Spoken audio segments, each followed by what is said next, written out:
What if I told you that the deadliest game in Westeros wasn't played with swords and armies, but with wands and spells? What if the Iron Throne wasn't won through bloody battles, but through magical prowess?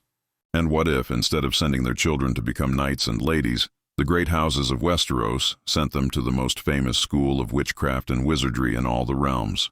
That's right. We're diving deep into one of the most ambitious crossovers you can imagine. Today we're exploring what would happen if Hogwarts existed in the world of Game of Thrones.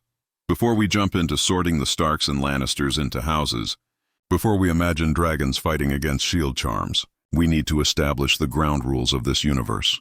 Because merging these two worlds isn't as simple as dropping a castle in the north and calling it a day. We're talking about two completely different magic systems, two different political structures, and two very different approaches to power. So let's start by figuring out exactly how this would work. First, we need to figure out where Hogwarts would exist in Westeros. In the Harry Potter universe, Hogwarts is hidden in the Scottish Highlands, protected by countless enchantments that make it invisible to muggles. But in Game of Thrones, we're dealing with a medieval world where magic, while rare, is acknowledged to exist. There are red priests with their fire visions. There are the children of the forest with their ancient magic. There are the White Walkers beyond the wall. And of course, there are dragons. So the question becomes, would Hogwarts need to be hidden at all? I'd argue that Hogwarts would probably be located somewhere in the north, and here's why. The north is already associated with old magic in Game of Thrones. The weirwood trees, the children of the forest, the wall itself, which is said to have spells woven into it. The north remembers, as they say, and what they remember includes a time when magic was more prevalent in the world. Placing Hogwarts in the north makes thematic sense. Perhaps it's nestled in the Wolf's Wood, or maybe it's even further north, near the wall. Imagine a castle that's been there for thousands of years, even before the first men came to Westeros. A place where the old magic never faded. But here's where it gets interesting. In the Harry Potter universe, the wizarding world is completely separate from the Muggle world. Wizards live in secret. They have their own government, their own economy, their own everything. But in Westeros, that kind of separation would be almost impossible. The Seven Kingdoms are constantly at war with each other. Every house is scheming for power. Do you really think they would just ignore a castle full of people who can turn you into a ferret or make you vomit slugs? Absolutely not. The existence of Hogwarts would fundamentally change the political landscape of Westeros. So let's establish some rules. First, Hogwarts in this universe would be known to exist, but it would maintain a careful neutrality, similar to the Maesters of the Citadel. The great houses would know about it, they would send their children there, but Hogwarts itself wouldn't take sides in the wars and conflicts of Westeros. At least that's the theory. In practice, as we'll see, it would be much more complicated. Second, wizarding magic would be different from the other types of magic we see in Game of Thrones. It's more systematic, more teachable, more reliable. You don't need to sacrifice people to the flames or pray to ancient gods. You just need a wand and the proper education. This would make it incredibly valuable. Third, and this is crucial, not everyone can be a wizard. Just like in Harry Potter, you're either born with magical ability or you're not. This would create a fascinating dynamic in Westeros, where bloodlines and heritage mean everything. Imagine being a lord who discovers your child has magical abilities. That's not just a political advantage. That's potentially the difference between your house surviving or being wiped out. And imagine being a powerful lord whose children have no magical ability whatsoever, while some peasant in your lands has a daughter who can make things levitate. The class tensions would be insane. Now the Maesters of the Citadel.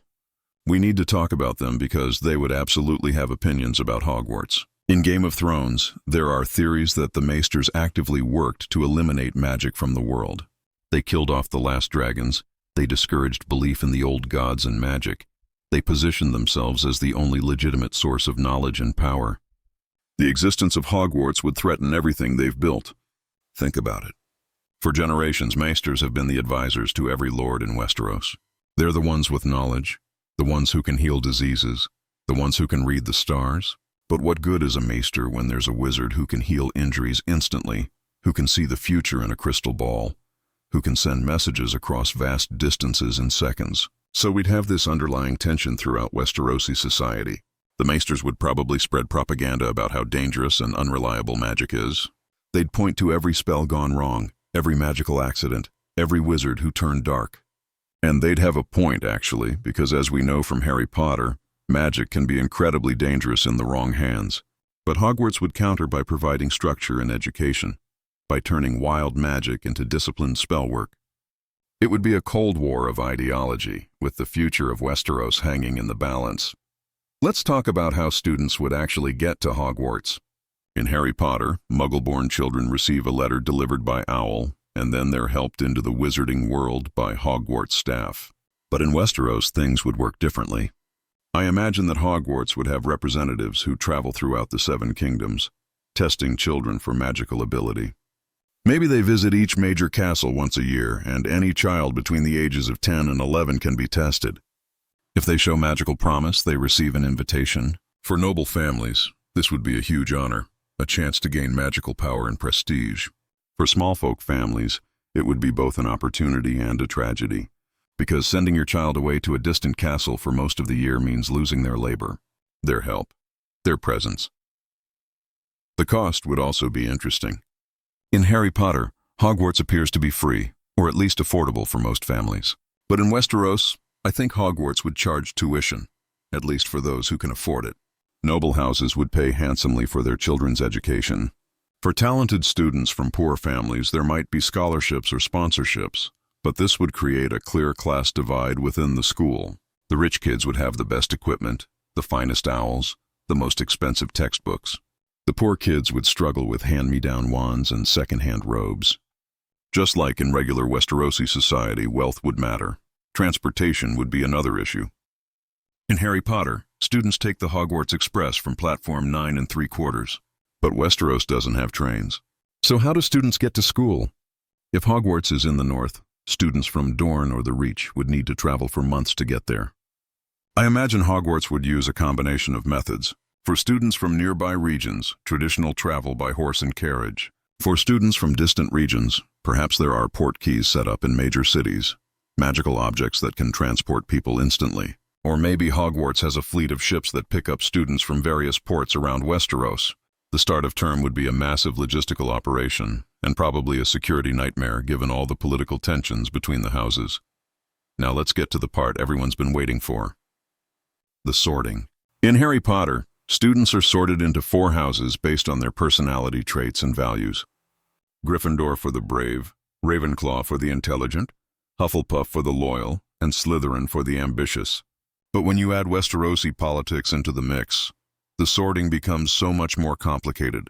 Because in Westeros, your house isn't just about your personality. It's about your family, your region, your alliances, your enemies.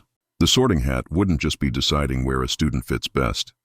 It would be making a political statement. Let's start with the obvious ones. The Starks would almost all be Gryffindor, right? They're brave, they're honorable, they value courage and doing the right thing even when it's hard. Ned Stark is basically the embodiment of Gryffindor values. Robb Stark, leading his army into battle to avenge his father. Jon Snow, joining the Night's Watch and eventually standing against the Night King. Even Arya, with her fierce determination and courage. They're Gryffindors through and through. But here's the thing, not every Stark would be sorted into Gryffindor, and that would cause drama. Imagine if Sansa Stark, with her political cunning and ambition, got sorted into Slytherin. The shame, the horror, the family tension. Or what if Bran, with his intellectual curiosity and his eventual powers as the three-eyed raven, ended up in Ravenclaw? The Starks pride themselves on family unity, on loyalty to each other. Having siblings in different houses would challenge that identity. The Lannisters, on the other hand, would almost all be Slytherin, and they'd be proud of it. The Lannisters are ambitious, cunning, and resourceful. They value power and legacy above almost everything else. Tywin Lannister would have been the most Slytherin person imaginable, and he'd want all his children to follow in his footsteps. Cersei would absolutely be Slytherin, using every bit of cunning and manipulation to get what she wants. Jaime in his younger days would be Slytherin too, arrogant and ambitious. But here's where it gets interesting. What about Tyrion? Yes, he's cunning and clever, which are Slytherin traits. But he's also incredibly intelligent, loves learning for its own sake, and would probably thrive in Ravenclaw. And Tyrion, being sorted into a different house than his father expected, would just add to the family drama and his father's disappointment in him. The Tyrells would be fascinating because they're all about appearances and strategy. On the surface, they seem kind and generous, all those roses and chivalry. But underneath, they're playing the game as hard as anyone, Marguerite Tyrell is the perfect example. She's charming and likable, which could be Hufflepuff traits, but she's also incredibly ambitious and manipulative, which screams Slytherin. I think most Tyrells would end up in Slytherin, but they'd be the kind of Slytherins who are good at making people like them, who build alliances instead of just intimidating everyone. They'd be the popular kids of Slytherin House. The Baratheons would mostly be Gryffindor. Robert Baratheon, before he became a drunk king, was a warrior who led a rebellion because his love was kidnapped. That's peak Gryffindor behavior. Stannis Baratheon is trickier. He's rigid, he follows the rules, he believes in duty and justice. He could be Gryffindor for his sense of duty, but I actually think he might be Hufflepuff. He values hard work, loyalty, and doing what's right according to the law. Renly Baratheon would probably be Gryffindor, charismatic and brave, though perhaps not as honorable as he appeared. The Martells from Dorne would be a mix. Oberyn Martell, with his passion and desire for vengeance, would probably be Gryffindor. He was brave to the point of recklessness, fighting the Mountain to avenge his sister. But Doran Martell, Oberyn's older brother, was patient and calculating, plotting revenge for years. He'd probably be Slytherin or possibly Ravenclaw. The Martells as a whole are interesting because Dornish culture values different things than the rest of Westeros. They're more egalitarian, more accepting of different lifestyles. I could see Dorne producing a lot of students who challenge the traditional house stereotypes. The Greyjoys would almost all be Slytherin, but in a different way than the Lannisters.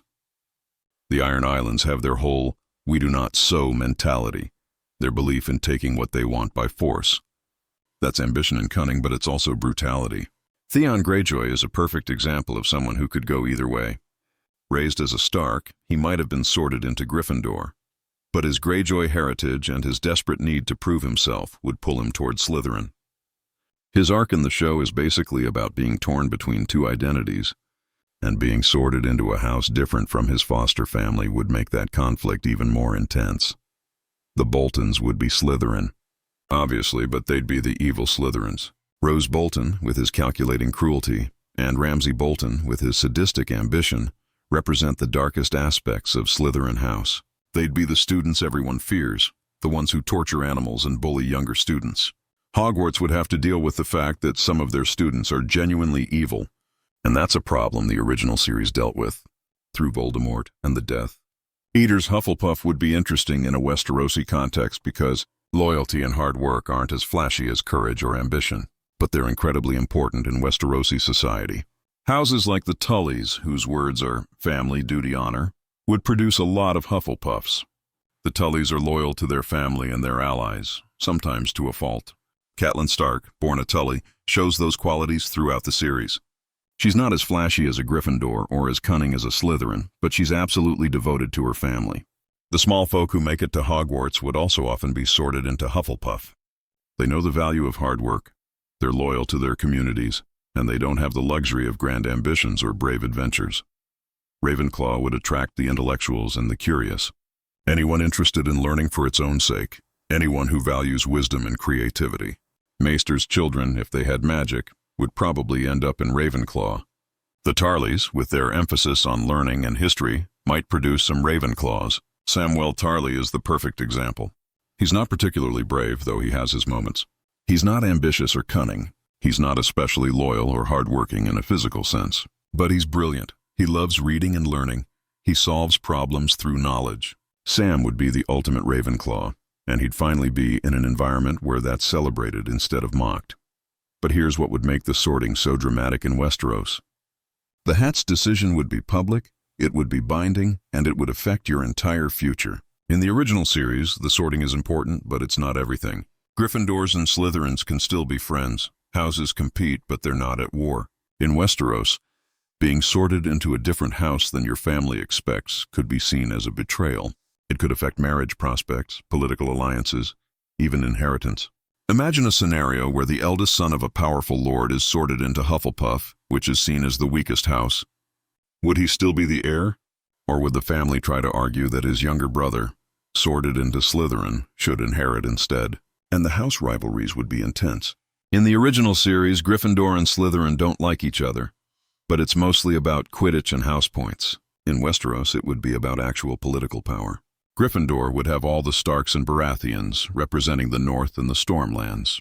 Slytherin would have the Lannisters and many of the wealthier southern houses, representing economic and political power.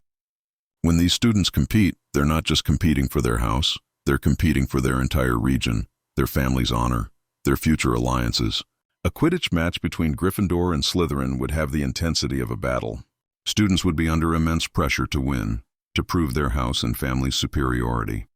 There would definitely be cheating, sabotage, and possibly even violence. Speaking of Quidditch, would that even exist in this universe? The sport relies on flying broomsticks, which we've seen in Harry Potter but never in Game of Thrones. I think Quidditch would exist, but it would be adapted to Westerosi culture. Maybe instead of the House Cup being the main prize, winning teams gain political favors or advantages for their families. Maybe the sport is even more violent, more like a medieval tournament with magic. Players might be allowed to use more aggressive spells and injuries would be common. The Seekers would be like jousting champions, celebrated heroes. Catching the snitch wouldn't just win points. It would be a matter of honor and prestige that could affect your family's standing for years. Let's talk about the classes at Hogwarts and how they'd be different in a Westerosi context. Defense against the dark arts would be the most important subject by far. In the original series, it's important because of Voldemort and the Death Eaters. In Westeros, it would be essential because there are so many threats.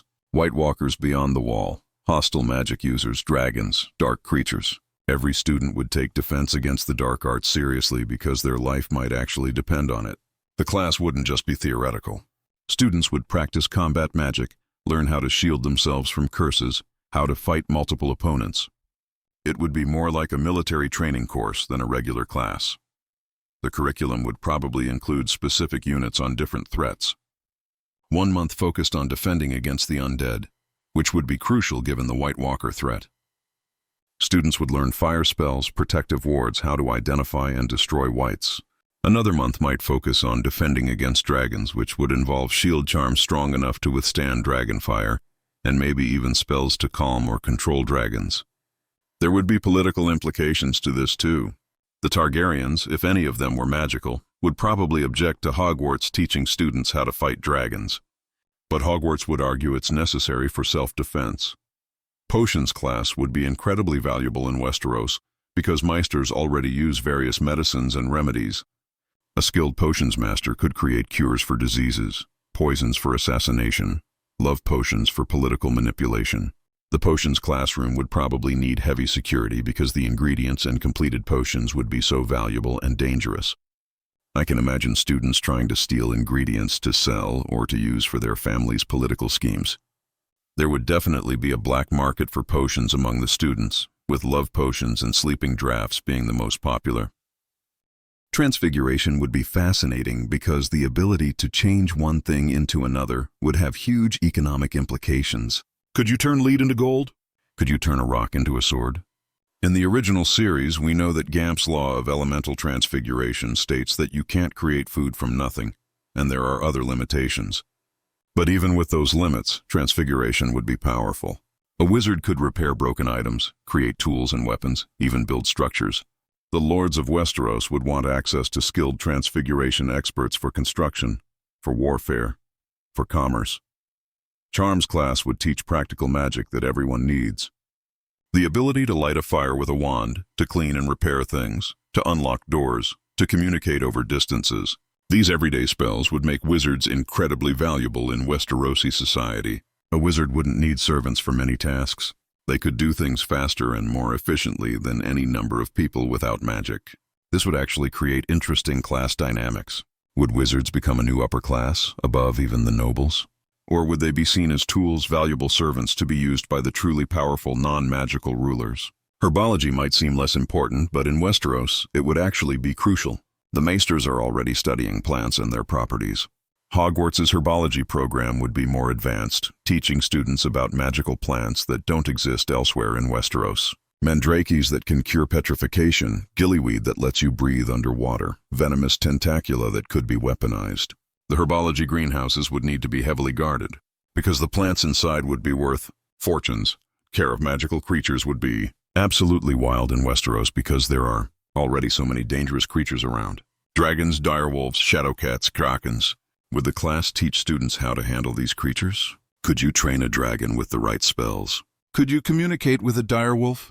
The possibilities are endless. I imagine the care of magical creatures professor would be someone like Hagrid, someone who loves animals, but maybe doesn't fully appreciate how dangerous they are. There would definitely be incidents where students get hurt because they tried to pet something they shouldn't have. History of magic would be completely different because Westerosi history is so complex and often contradictory. Who writes the textbooks? Do they teach the history from the perspective of the First Men, the Andals, the Targaryens? What about the history of magic itself? In Game of Thrones, magic faded from the world and has only recently started returning. Why did that happen? The history of magic class would need to address these questions, and different regions would have different answers. Students from the north would learn about the children of the forest and the old gods. Students from the south would learn about the Seven and the Andal invasion. Students from Essos might have completely different magical traditions. It would be impossible to teach a unified history, which would lead to arguments and debates in class. Divination would be taken more seriously in Westeros than in the original Harry Potter series. In Harry Potter, divination is kind of a joke, with most prophecies being vague and unreliable. But in Westeros, prophecy has real power. Maggie the Frog's prophecy about Cersei came true. The prophecy about the prince who was promised drives major character decisions. Melisandre sees visions in the flames that sometimes come true. So divination at Hogwarts would be a legitimate and important subject. Students who showed real talent for seeing the future would be highly sought after by various houses and factions. They'd be like Bran with his green sight, except they could be trained and taught techniques. Of course, this would also make divination students targets. If you can see the future, you're dangerous to anyone plotting schemes. You could expose conspiracies before they happen, warn people about betrayals, change the course of history. I imagine many divination students would learn to keep their visions secret, or only share them with people they trust. Some might even be assassinated before they could reveal what they've seen. The politics around divination would be intense. Astronomy would be important because Westerosi culture already pays attention to the stars. The Maesters study astronomy and the Red Priests believe the stars hold significance. At Hogwarts, astronomy would be about understanding how celestial movements affect magic. Maybe certain spells are more powerful during specific lunar phases. Maybe comets, like the red comet that appeared when Daenerys' dragons were born, are magical events that can be predicted and understood through astronomy. Students would learn to read the stars not just for navigation, but for magical purposes. Ancient runes and arithmancy would be elective courses for students interested in the theoretical side of magic. These would attract Ravenclaw students and anyone planning to become a professional scholar of magic. The ability to read and write magical runes would be valuable for creating wards, understanding old magical texts, and researching lost spells. Arithmancy, the magical application of numbers, would be useful for predicting outcomes and understanding the mathematical basis of magic. These subjects would be less flashy than defense against the dark arts, but they'd be the foundation for magical innovation and research. Now, let's talk about what would happen if we placed specific Game of Thrones characters into Hogwarts as students. This is where things get really fun because we can imagine how their personalities and storylines would change in a magical setting. We're going to dive deep into each character, exploring not just which house they'd be in, but how they'd interact with other students, what classes they'd excel at, what their relationships would be like, and how the major events of Game of Thrones would play out in a magical school setting. Let's start with Jon Snow. Jon would absolutely be in Gryffindor. There's no question about it. He's brave, honorable, and willing to sacrifice himself for others. But Jon's story in Hogwarts would be complicated by his bastard status. In Game of Thrones, being a bastard is a huge social stigma, and Jon feels that shame deeply. At Hogwarts, the same stigma would exist among the noble students. He'd be Jon Snow, Ned Stark's bastard, sitting at the Gryffindor table with his legitimate half-siblings. Can you imagine how awkward that would be? In the original series, Jon and Robb are separated when Jon goes to the Wall, so they don't have to confront their different statuses constantly. At Hogwarts, they'd be together every day, and Jon would constantly be reminded that he's not a true Stark. Picture the daily routine. Jon wakes up in the Gryffindor boys' dormitory, probably in a bed near the door or in a corner, the least desirable spot because even among his housemates, there's an unspoken hierarchy. Rob's bed is in the center, surrounded by friends, always the center of attention. Jon gets dressed in his robes, the same as everyone else's, but somehow on him they feel different, marking him as other. He goes down to breakfast and sits at the Gryffindor table. Rob is surrounded by friends, laughing, confident. Sansa is further down the table with her own circle of admirers. Arya is probably getting in trouble already, but she's still a legitimate Stark. And Jon sits somewhere in between, not quite part of the family, not quite separate. The other students would treat Jon differently based on their own prejudices and family values. Students from traditional noble houses would look down on him, whispering behind their hands about Ned Stark's dishonor in fathering a bastard. They'd question how a bastard was even allowed at Hogwarts, suggesting he doesn't belong. Some of the more cruel students, particularly from Slytherin, would use his bastard status as an insult, finding creative and cutting ways to remind him he's not legitimate. They'd make jokes about his mother, whoever she is, making Jon's blood boil with anger he has to suppress. But some students wouldn't care about his birth status at all. Students from more progressive houses, or students who are themselves from unusual backgrounds, would judge Jon on his character and abilities. They'd see his skill in defense against the dark arts, his natural leadership abilities when he lets them show, his fundamental decency. These would become Jon's real friends, the people who value him for who he is, rather than who his parents were. And these friendships would mean everything to Jon, because they're based on choice and merit rather than obligation.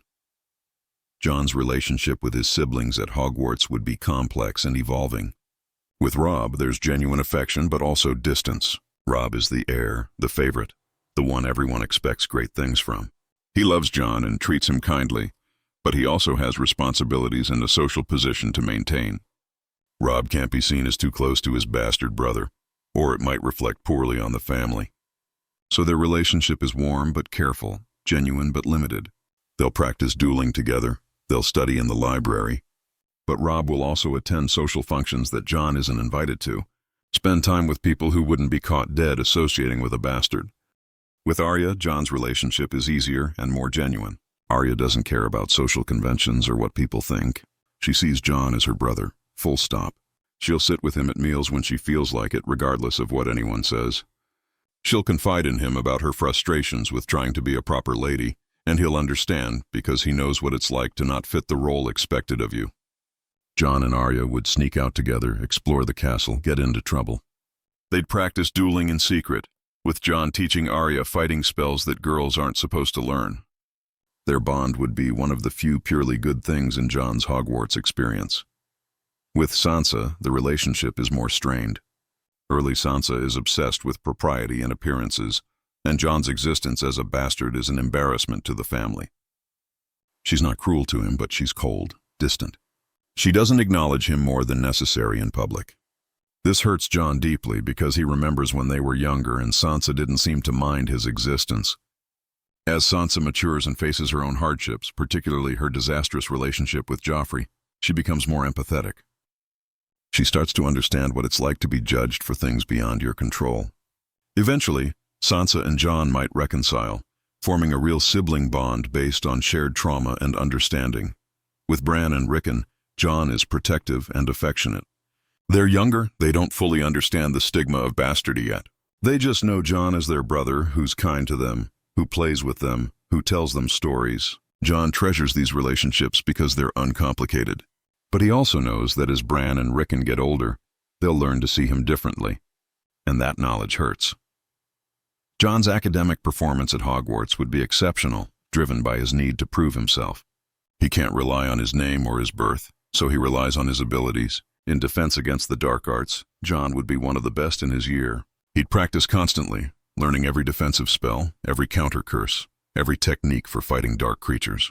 The professor would notice his dedication and skill, perhaps taking him aside for advanced lessons. Jon would learn about the White Walkers, studying every scrap of information available about fighting them, preparing for a threat that most people don't take seriously. In potions, Jon would be competent but not exceptional. He'd follow instructions carefully and get good results, but he wouldn't have the natural flair that some students possess. In Transfiguration, he'd work hard and achieve solid results through sheer determination. In Charms, same thing. competent but not brilliant. In history of magic, Jon would actually be quite interested, particularly in the history of the North and the ancient conflicts between different magical traditions. He'd read extensively about the Night's Watch, about the Wall, about the old magic that protects the realm. In care of magical creatures, Jon would excel in an unexpected way. His connection with Ghost, his direwolf, would translate into an ability to understand and communicate with other creatures. He might discover he has a natural talent for handling dangerous animals, staying calm when others panic, earning their trust through patience and respect. The professor would be impressed, noting that Jon has the makings of a great magi-zoologist if he chose that path. Jon's Patronus, as mentioned, would be a direwolf. The first time he successfully casts the charm in a defense against the dark arts lesson or perhaps during a crisis, the silver wolf would burst from his wand and everyone would stare. Because direwolves are the symbol of House Stark. And here's a bastard producing a direwolf Patronus as powerful and real as any legitimate Starks. It would be a moment of validation for Jon, proof that magic recognizes him as a Stark, even if society doesn't. But it would also cause resentment from some who think a bastard shouldn't be able to claim the Stark symbol. Jon's romantic life at Hogwarts would be complicated by his status and his own sense of honor. He'd be attractive, brooding and handsome with that whole tortured outsider thing going on, so there would be girls interested in him. But most girls from noble families wouldn't seriously consider a relationship with a bastard, even if they found him attractive. It would be a scandal, potentially damaging their own marriage prospects. So Jon would face a lot of flirtation that goes nowhere. Girls who are interested, but not willing to actually be with him publicly. There might be a fellow student, perhaps someone from a minor house or someone who's also dealing with social stigma, who genuinely falls for Jon. Let's call her Ygritte, though she wouldn't be a wildling in this context. Maybe she's from beyond the Wall region, from a family that doesn't follow traditional Westerosi customs. She'd be fierce and independent, sorted into Gryffindor or possibly Hufflepuff. She wouldn't care that Jon is a bastard because her culture doesn't have the same hang-ups about legitimacy. Their relationship would be passionate and genuine, but also doomed because of their different backgrounds and obligations. Or perhaps Jon's love interest is someone entirely unexpected. A Targaryen student, if any, exists at Hogwarts during his time there. The dramatic irony would be incredible. Jon falling in love with a Targaryen not knowing his own heritage. They'd be drawn together despite their family's history, despite knowing their relationship is impossible. The revelation of Jon's true parentage would change everything, making their relationship even more complicated rather than solving anything. Jon's involvement with the Night's Watch equivalent would be a major part of his story. At Hogwarts, maybe there's a club or organization dedicated to defending against the White Walker threat, made up of students who take the danger seriously. Jon would join immediately, finding purpose and belonging in this group. He'd take their mission seriously when others treat it as a game or a way to pad their resume. He'd volunteer for dangerous expeditions north of the Wall, investigating reports of White Walker activity, searching for ways to fight them. Eventually, Jon might become the leader of this group, not because of his name, but because of his dedication and skill. He'd organize patrols, train new members, coordinate with professors, and with the Night's Watch proper. This would give Jon the sense of purpose and belonging he craves, a place where he's valued for his abilities rather than judged for his birth. But it would also put him in danger, and there would be conflicts with the school administration about how much risk students should be allowed to take. The revelation of Jon's true parentage would be an earthquake at Hogwarts. Imagine the scene. Maybe Bran discovers the truth through his visions, or maybe there's a magical way to prove parentage definitively. Suddenly everyone knows that Jon isn't Ned Stark's bastard at all. He's the legitimate son of Rhaegar Targaryen and Lyanna Stark. He's not a bastard. He's the heir to the Iron Throne. He has a better claim than anyone. Jon's world would turn upside down. Everything he thought he knew about himself would be wrong. The shame and stigma he carried his whole life would be based on a lie. But instead of feeling liberated, Jon would feel betrayed. Ned lied to him for his entire life. Everyone lied to him. And now people expect him to be someone he's not, to claim a throne he doesn't want, to be a Targaryen when he's always thought of himself as a Stark. The political implications would be enormous. Houses that treated Jon with contempt would suddenly want to curry favor. Girls who wouldn't give him the time of day would throw themselves at him. He'd go from being the least important person in his family to being one of the most important people in the entire kingdom. And Jon would hate it. He never wanted power or recognition. He just wanted to be accepted for who he is. Now he's being pushed into a role he never asked for. Expected to lead armies and claim thrones. Jon's relationship with Daenerys, if she's at Hogwarts during the same time, would become central to the political drama. Two Targaryens, both with claims to the throne, both with different visions for the future. Would they be allies or enemies? Would romance complicate their political relationship? Would Jon support Daenerys' claim or press his own? These questions would drive major plot lines and conflicts. Now let's talk about Daenerys in much more detail, because her story at Hogwarts would be absolutely fascinating. We established that she'd start as an exile, powerless and looked down upon.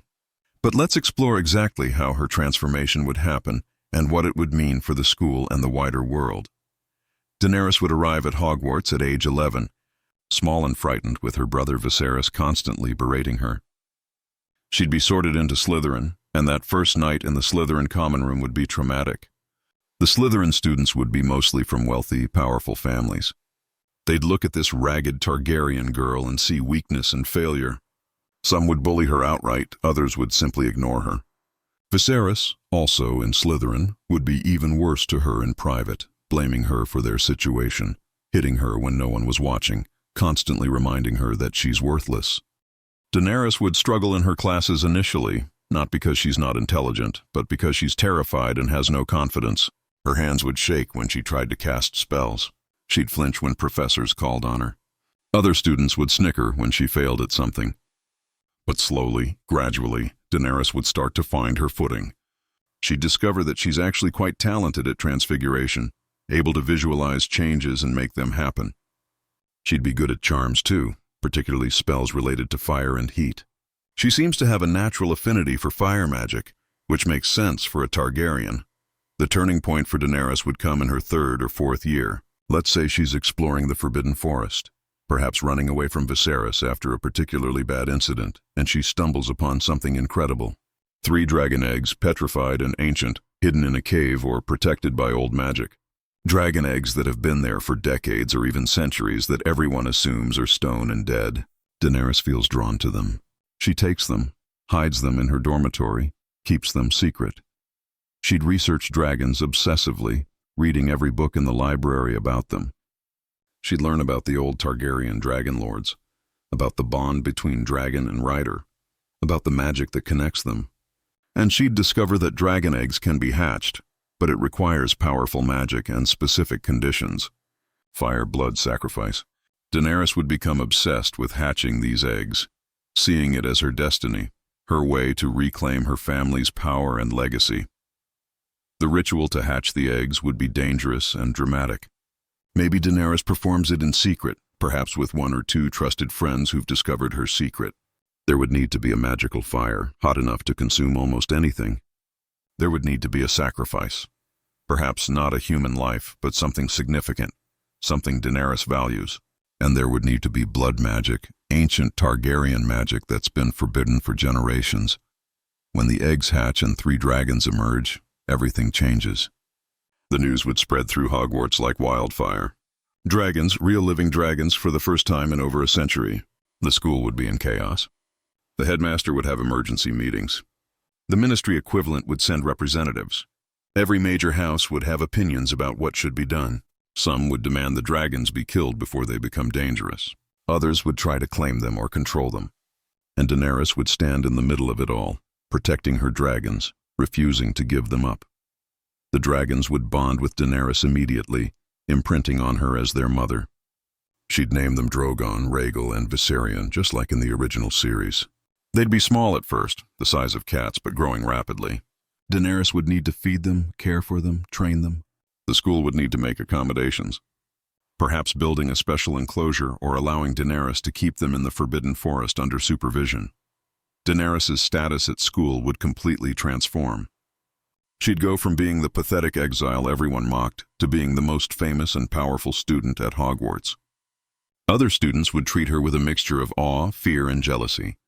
She'd have power now, real power, and she'd have to decide how to use it. Early Daenerys would be kind and merciful, using her newfound status to protect other marginalized students, standing up to bullies, trying to make Hogwarts more fair and just. But power would change her slowly and subtly. Having dragons means having the ability to destroy anyone who threatens her. When Viserys attacks her in one of his rages, maybe Daenerys threatens him with her dragons, and he backs down for the first time ever. That feeling of power, of not being helpless anymore, would be intoxicating. When other students insult or challenge her, she'd respond with barely veiled threats. When professors try to control her or limit her, she'd resist, arguing that she's special, that normal rules don't apply to her. Daenerys would gather followers, students who are drawn to her power and her message of justice and change. She'd promise to break the old system, to create a new world where birth and wealth don't determine your worth. Many students from minor houses or from poor backgrounds would flock to her banner. She'd also attract idealists who genuinely believe in her vision, who think she can make Hogwarts and Westeros better. But she'd also attract opportunists who just want to be close to power, and she wouldn't always be able to tell the difference. Her advisors would be crucial to her development. If Daenerys has good advisors, people who can moderate her worst impulses and provide wise counsel, she might stay on a heroic path. Someone like Tyrion, with his intelligence and experience, could help her navigate the complex politics of Hogwarts. Someone like Missandei, perhaps a fellow student from Essos or from a marginalized background, could keep her connected to the people she's trying to help. But if her advisors are sycophants or warmongers, they'd encourage her worst instincts, pushing her toward tyranny. Daenerys' relationship with her dragons would be central to her identity. She'd believe she's special because she can command dragons, that this makes her different from everyone else, maybe even superior. She'd start to see herself as chosen by destiny, meant to rule and reshape the world. When people disagree with her or oppose her, she'd take it personally, seeing it as a rejection not just of her but of justice itself. After all, she has dragons and they don't. That must mean she's right and they're wrong. The moment when Daenerys starts to become a villain would be subtle and gradual. Maybe there's a student who actively works against her, spreading propaganda, turning others against her. Daenerys would try to win them over at first, but when that fails, she'd become angry. Why can't they see she's trying to help? Why are they standing in the way of progress? Eventually, she might use her dragons to intimidate or even hurt this person, justifying it as necessary for the greater good. Once you cross that line, once you've used violence to silence opposition, it becomes easier to do it again. By her 7th year, Daenerys could be a full-on tyrant, convinced of her own righteousness, intolerant of any dissent. She'd rule Slytherin House and much of the school through fear and charisma. Students would be afraid to speak against her because she has dragons and isn't afraid to use them. The professors would be unable to control her because she's too powerful and has too many followers. The headmaster would be in an impossible position, trying to maintain order without triggering a catastrophe. The final confrontation with Daenerys would be tragic because she'd genuinely believe she's the hero. She'd think everyone opposing her is corrupt or misguided, that she alone can see the truth. When she decides to attack, perhaps burning part of Hogwarts or a nearby city because she believes it's necessary to establish her authority and bring about her vision of justice, she'd see it as a difficult but necessary choice. Everyone else would see it as mass murder and madness. The gap between her self-perception and reality would be terrifying. Jon would be the one who has to stop her, either killing her himself or facilitating her death. It would destroy him emotionally because he'd care about her, maybe even love her. But he'd see clearly that she's become the very thing she swore to destroy, another tyrant using power to impose her will on others. The final scene between them would be devastating. Daenerys still trying to convince Jon that she's right, that together they could make the world better, and Jon knowing that she can't be allowed to continue. Now let's dive deep into Tyrion Lannister at Hogwarts, because his story would be completely different than in the original series, and in many ways better for him. Tyrion would arrive at Hogwarts with low expectations from his family. Tywin would see sending his dwarf son to Hogwarts as a way to get him out of sight, maybe hoping he'd fail out, or at least stay away from Casterly Rock for most of the year. Cersei would be relieved to have him gone. Only Jaime might genuinely wish him well, though even Jaime wouldn't understand how much Tyrion needs this opportunity. The Sorting Hat would immediately recognize Tyrion's intelligence and put him in Ravenclaw. This would be the first shock to Tywin's expectations. The Lannisters are Slytherin, always have been. Every Lannister for generations has been sorted into Slytherin. But here comes Tyrion, the disappointment, the dwarf, and he's sorted into Ravenclaw. For Tyrion, this sorting would be liberating. He's not being judged by his family's standards. He's being recognized for his actual strengths.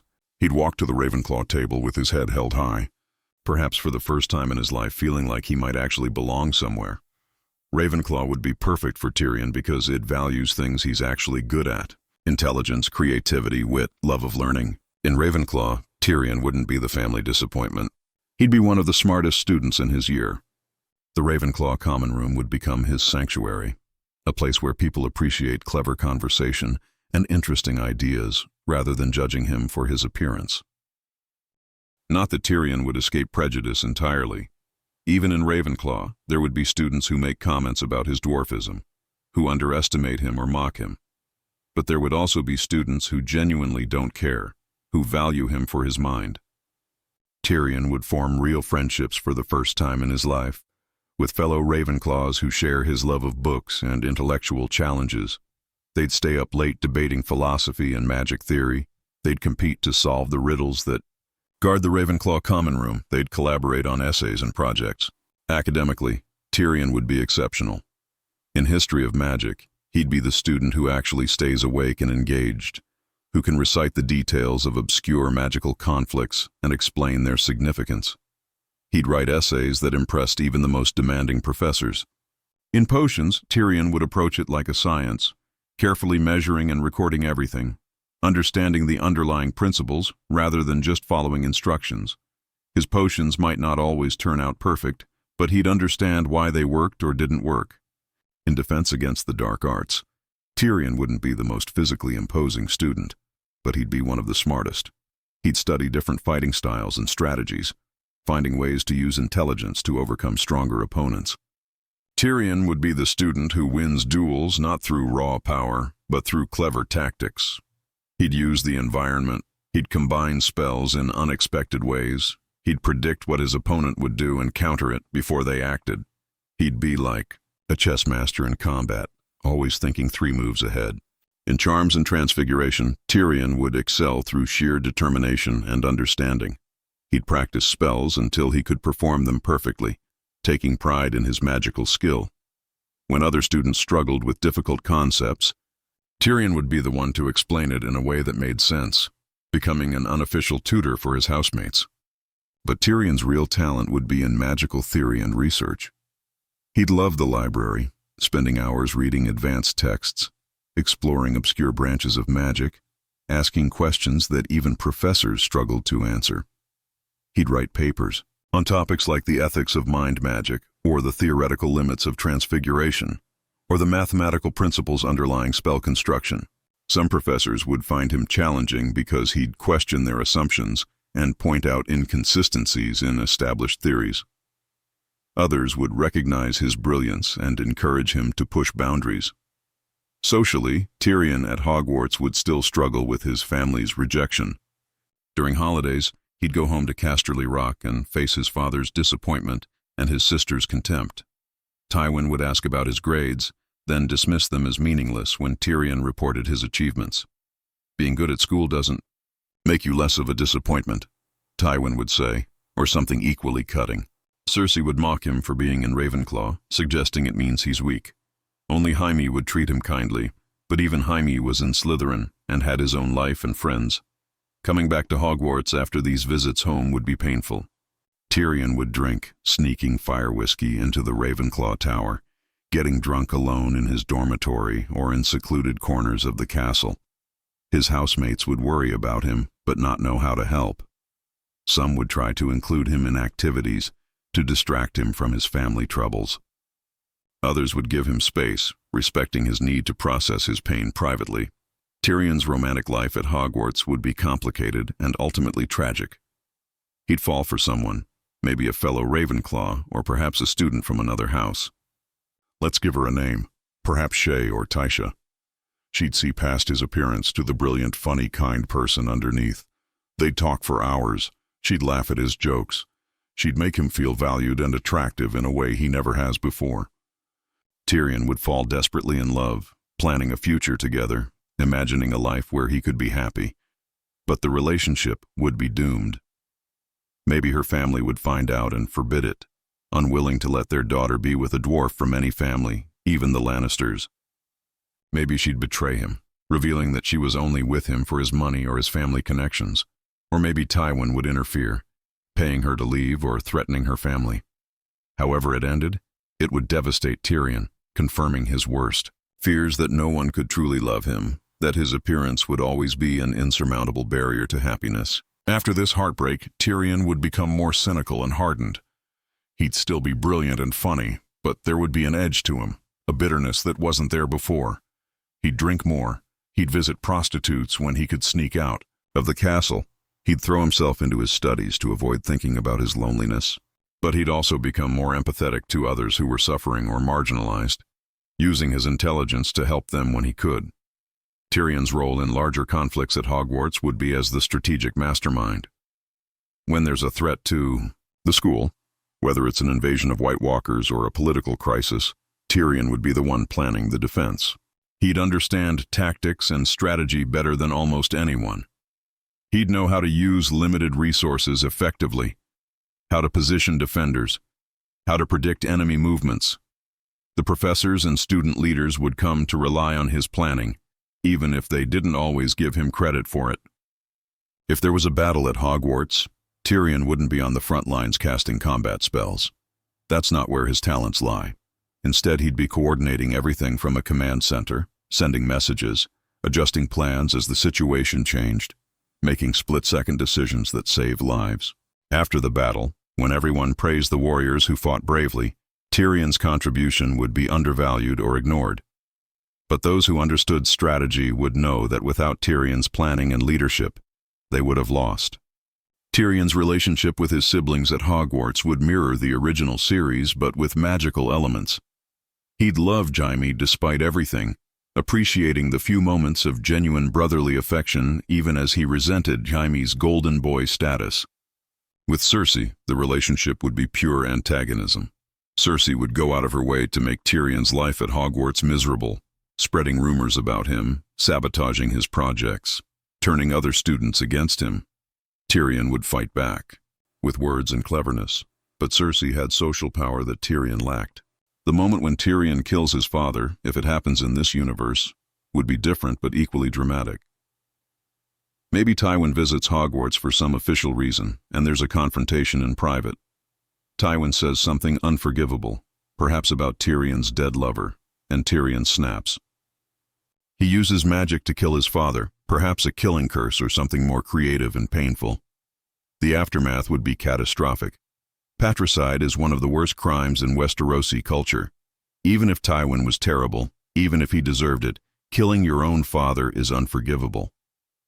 Tyrion would have to flee Hogwarts and Westeros, becoming a fugitive.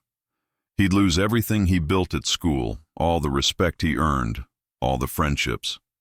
He'd wander through Essos, perhaps meeting Daenerys and Jon in their travels, offering his services as an advisor.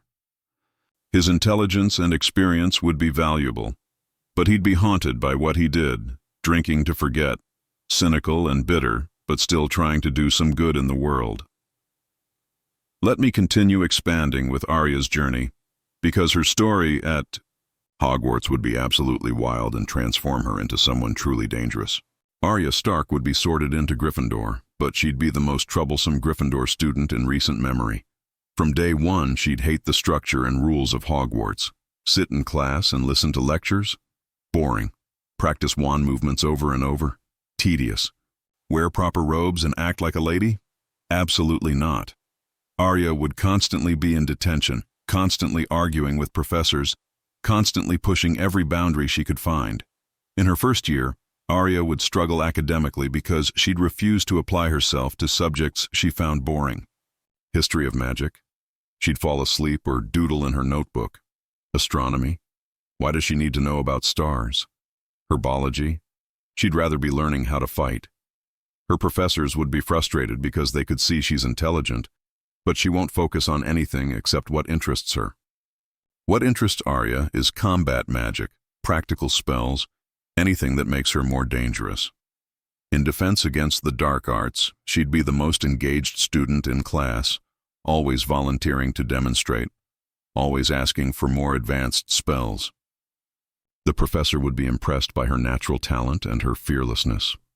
While other first years are nervously practicing basic stunning spells, Arya would be pushing to learn more powerful offensive magic.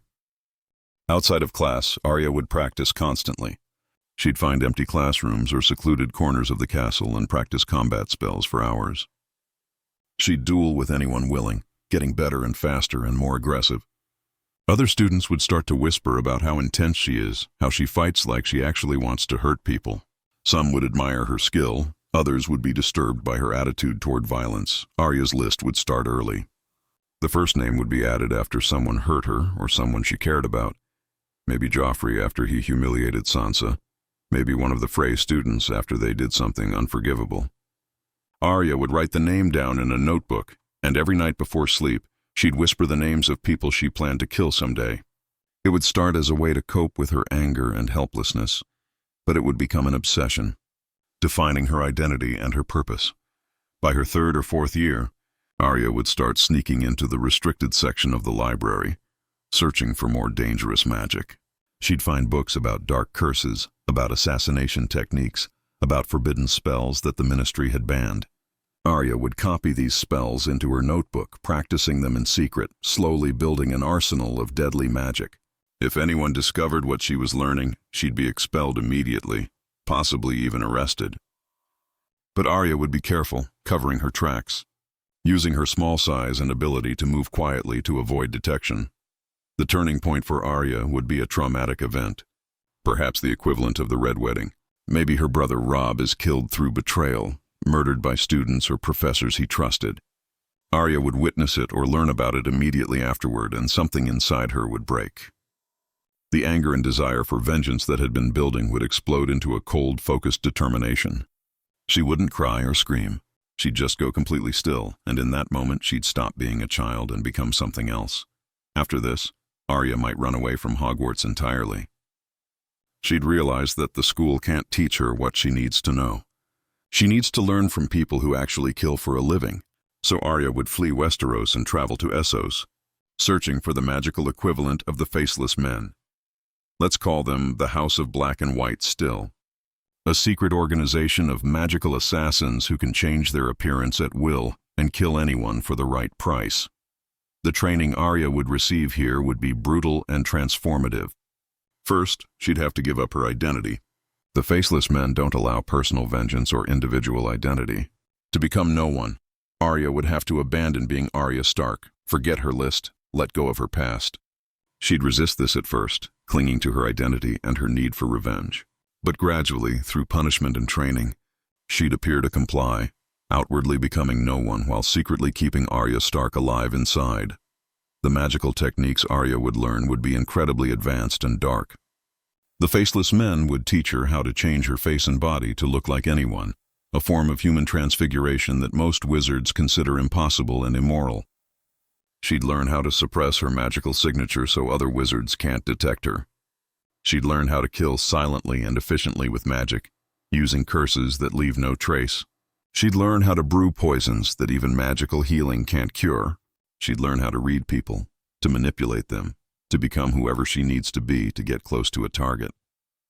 Arya would also undergo physical and magical training that pushes her to her limits. Fighting blind to sharpen her other senses and her instinctive magic. Going without food and water to build endurance. Enduring pain without reacting to build control. Dueling with trained assassins who won't hold back. Every day would be brutal, and many students wouldn't survive the training. But Arya would endure because she has a purpose, names on her list that she still plans to cross off no matter what she promised. Eventually, the Faceless Men would deem Arya ready and send her on assignments. She'd kill strangers for money, taking on their faces, learning their lives, murdering them in their beds or in public with no one knowing who did it. Each kill would make Arya a little more detached, a little less human. The girl who loved her family and wanted to protect the innocent would be buried under layers of trauma and violence. But Arya would never truly become no one. Deep inside, she's still Arya Stark of Winterfell, and she'd remember her list.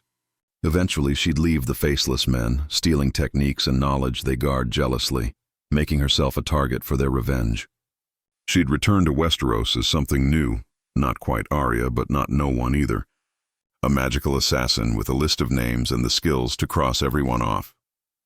When Arya returns to Hogwarts or to Westeros generally, people wouldn't recognize her at first. She could look like anyone, be anyone. She'd hunt her targets systematically, getting close to them, learning their habits, striking when they're most vulnerable. The first kill would be calculated and perfect. She'd take the face of a servant or a friend, get into the target's private chambers, and kill them with a spell or a blade, leaving no evidence. The body would be found, but no one would know who did it. As Arya worked through her list, people would start to realize that someone is systematically killing specific individuals, all of whom were involved in the betrayals and murders that destroyed her family. There would be investigations, increased security, paranoia. But Arya would adapt, changing her methods, staying unpredictable. She'd become a legend, a ghost, the assassin no one could catch. The question is whether Arya would be able to stop. Once she's finished her list, once everyone who wronged her family is dead, what then? Can she go back to being Arya Stark? Can she reconnect with her surviving family, or has she become too damaged, too changed? Would Jon and Sansa even recognize this cold, scarred stranger as their little sister? Or would Arya be forced to keep moving, keep killing, because it's all she knows how to do anymore? There's also the possibility that Arya would be used as a weapon by others. Once people know there's a magical assassin this skilled, they'd try to hire her or control her. Political factions would want to use her to eliminate their enemies. Arya would have to decide how far she'll go, whether she'll become a mercenary or whether some line still exists that she won't cross. The tension between Arya Stark's values and no one's training would define her character for the rest of her life. Now let's explore Sansa Stark in incredible depth, because her journey would be one of the most compelling transformations at Hogwarts. Sansa would start as perhaps the most naive and idealistic student in the school, and she'd end as one of the most politically savvy and dangerous. 11-year-old Sansa arriving at Hogwarts would be all excitement and dreams. She'd have read every book about Hogwarts she could find. She'd have planned her robes and her hairstyles. She'd dream about being sorted into Gryffindor with the rest of her family, about making friends with other noble daughters, about maybe catching the eye of a handsome prince. Sansa would see Hogwarts as the beginning of her fairy tale life. The Sorting Hat would consider Sansa carefully. She has stark courage somewhere deep inside, but it's buried under layers of social conditioning and desire to please. She's intelligent, but doesn't particularly love learning for its own sake. She's not especially ambitious in the Slytherin sense. Really, Sansa's core traits are loyalty and a desire to belong. The Hat would sort her into Gryffindor because she's a Stark and because there's potential for courage there. But it would note that she could have gone to Hufflepuff. Sansa's first few years at Hogwarts would be focused on fitting in and being proper. She'd be the perfect student, always polite to professors, always doing her homework neatly, always following the rules. Her spell work would be precise and correct, if not particularly creative or powerful. She'd excel at subjects like charms, where following instructions carefully produces good results. She'd struggle with subjects requiring improvisation or risk-taking, like defense against the dark arts or potions where experimentation helps. Socially, Sansa would try desperately to befriend the popular girls, the daughters of wealthy noble houses. She'd mimic their speech patterns, their interests, their fashion choices. She'd laugh at their jokes even when they're cruel. She'd gossip along with them even when it made her uncomfortable. She'd distance herself from anyone they deemed unworthy. This would include her own family sometimes. She'd be cold to Jon because acknowledging a bastard brother isn't fashionable. She'd be annoyed with Arya because her sister's behavior embarrasses her. Then comes Joffrey Baratheon, and this is where Sansa's story truly begins. Joffrey would be a year or two older than Sansa, already at Hogwarts and already showing signs of cruelty and instability. But he's also the crown prince, handsome in a conventional way, from the most powerful family in Westeros. Sansa would be dazzled. When Joffrey shows interest in her, she'd think all her dreams are coming true. The courtship would seem romantic at first. Joffrey would be charming when it suited him, giving Sansa gifts, paying her compliments, making her feel special. Sansa would interpret every interaction through the lens of her romantic fantasies, ignoring warning signs that others would notice. When Joffrey is cruel to a house elf or mocks a weaker student, Sansa would make excuses for him. When he loses his temper over nothing, she'd think he's just passionate. Her friends and family would try to warn her, but Sansa wouldn't listen, too caught up in the dream of being chosen by a prince. The engagement would be arranged between the families, with Ned Stark agreeing to betroth Sansa to Joffrey for political alliance. Sansa would be ecstatic, planning the wedding, imagining her future as queen. She'd defend Joffrey against anyone who criticized him, including her own family. This would create serious tension with Arya especially, who would see clearly what a monster Joffrey is. The mask would slip gradually. Maybe there's an incident where Joffrey seriously hurts another student with magic, and instead of apologizing, he laughs. Or maybe he's cruel to Sansa herself when no one else is watching, then sweet and charming in public. Sansa would start to feel afraid but wouldn't know how to escape. She's engaged to the Crown Prince. Her father arranged this match.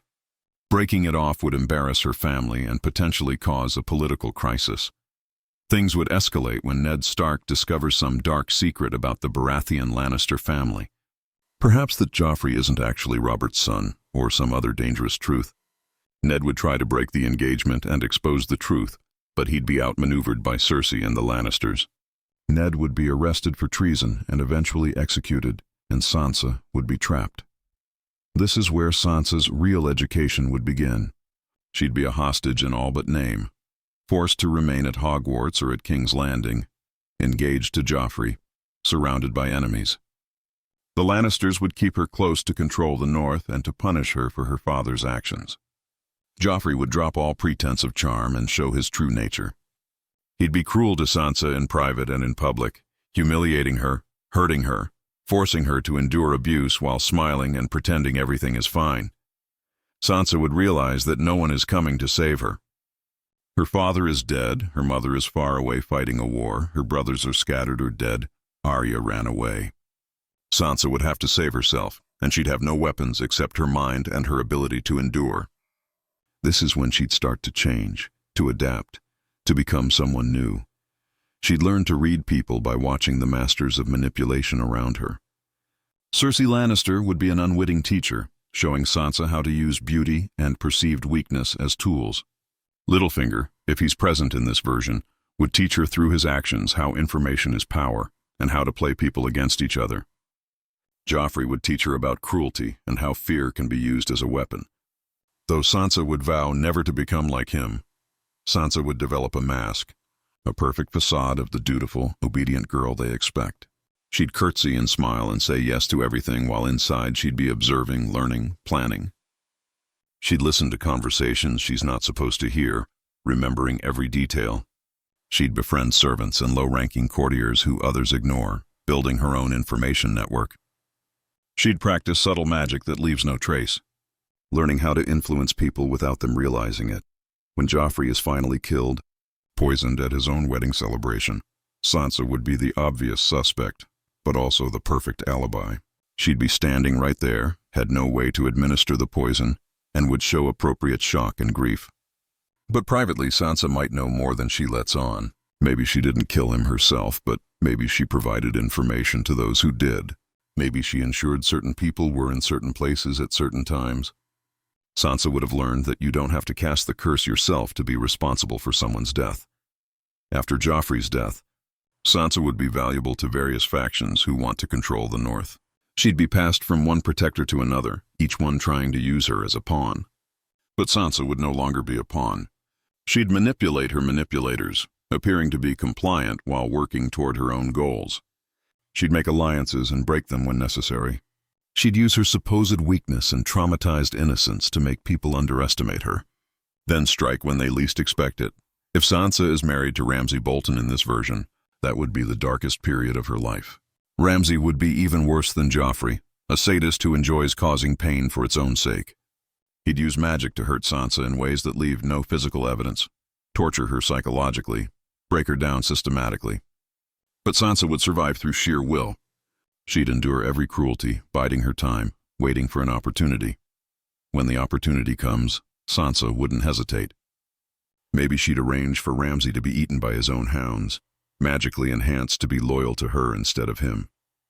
Or maybe she'd kill him herself with magic she's been secretly practicing, making it look like an accident or an attack by enemies. Either way, Sansa would ensure that Ramsay suffers the way he made others suffer, and she wouldn't feel guilty about it. She'd have learned that some people deserve death and that mercy can be weakness. By the time Sansa returns to Winterfell or takes control of her own fate, she'd be completely transformed. The naive girl who dreamed of princes and fairy tales would be dead. In her place would be a woman who understands power, who can play the game as well as anyone. Sansa would be beautiful and charming still, but it would be a weapon she wields consciously. She'd be able to manipulate people with a smile or destroy them with a word. Sansa would use what she learned to protect the North and her family. She'd be the political genius that the Starks always needed, the one who could navigate complex alliances and court intrigue. She'd be able to talk to lords and ladies, convince them to support her cause, outmaneuver enemies without ever drawing a wand. Sansa would understand that power isn't always about magic or violence. Sometimes it's about knowing what people want and how to give it to them or take it away.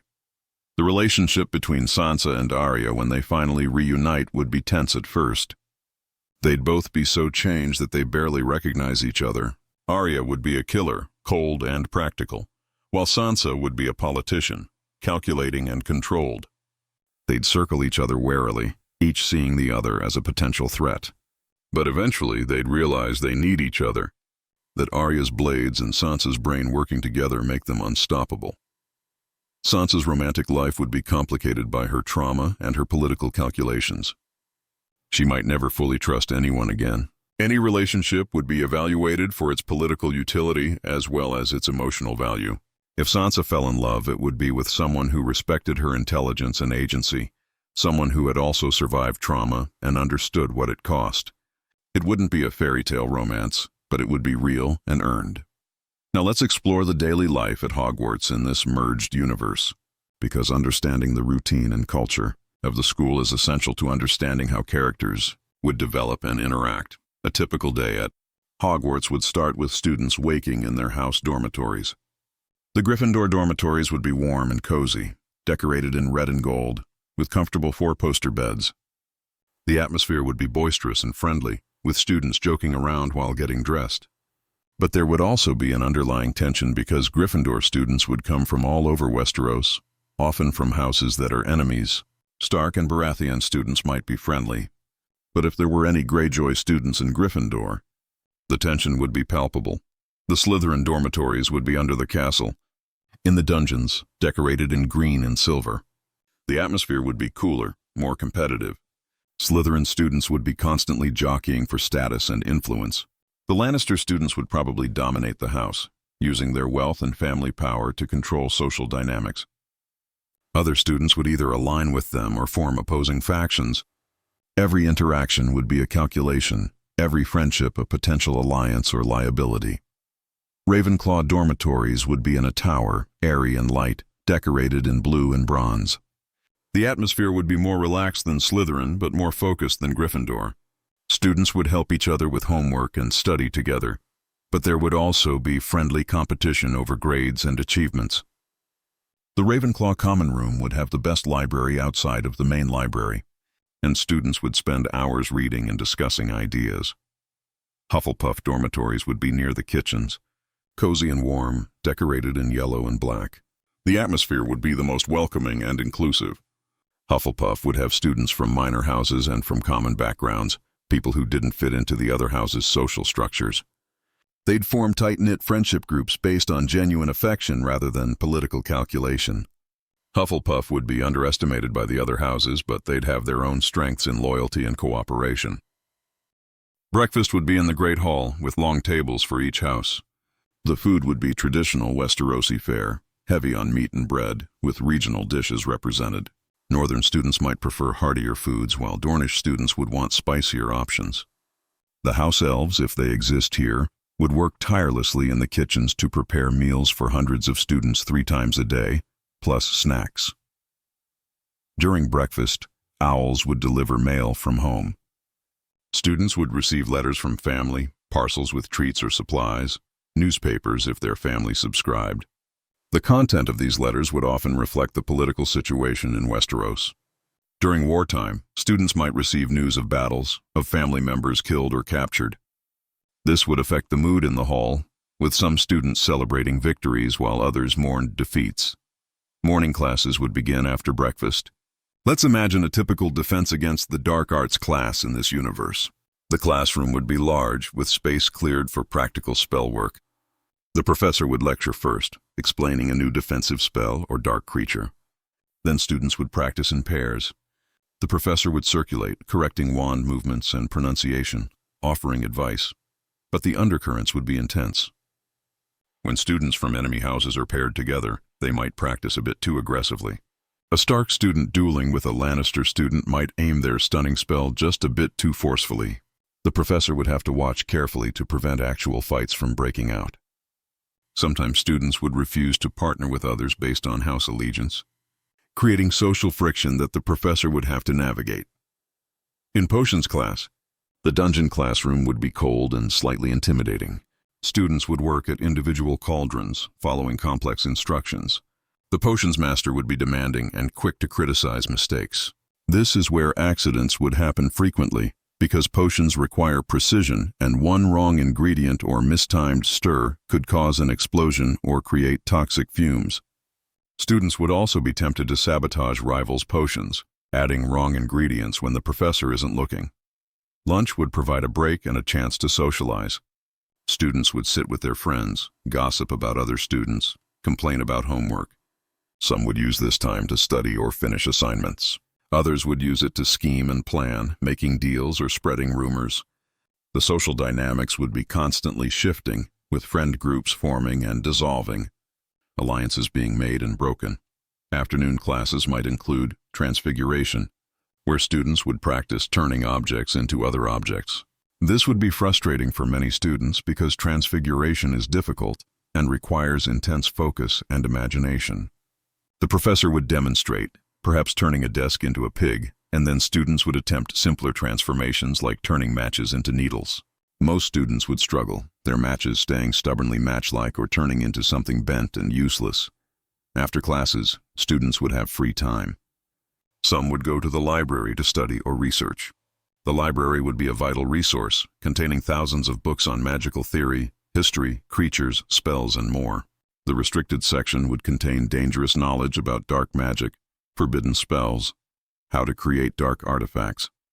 Students would need special permission to access it, but that wouldn't stop ambitious or curious students from sneaking in. Others would practice Quidditch if they were on their house team. The Quidditch pitch would be a center of house pride and competition. Practice would be intense, with team captains pushing their players hard. They'd practice formations, strategies, plays, all while flying at high speeds and trying to avoid bludgers. Injuries would be common, from minor bruises to broken bones. The team seeker would be under immense pressure because catching the snitch essentially wins the game. Some students would explore the castle, which would be massive and full of secrets. There would be hidden passages, secret rooms, abandoned classrooms. Students would discover these places and make them their own, using them for private meetings, forbidden practices, or just to get away from everyone else. The castle itself would almost be a character, with moving staircases that could trap you in the wrong place, portraits that gossip and spy, armor that might be enchanted. Evening would bring dinner, another feast in the Great Hall. After dinner, students would return to their common rooms for homework and relaxation. The common rooms would be busy, with students studying, playing magical games, practicing spells. Prefects would enforce curfew, making sure younger students got to bed on time. Older students would stay up late, talking quietly or working on assignments due the next day.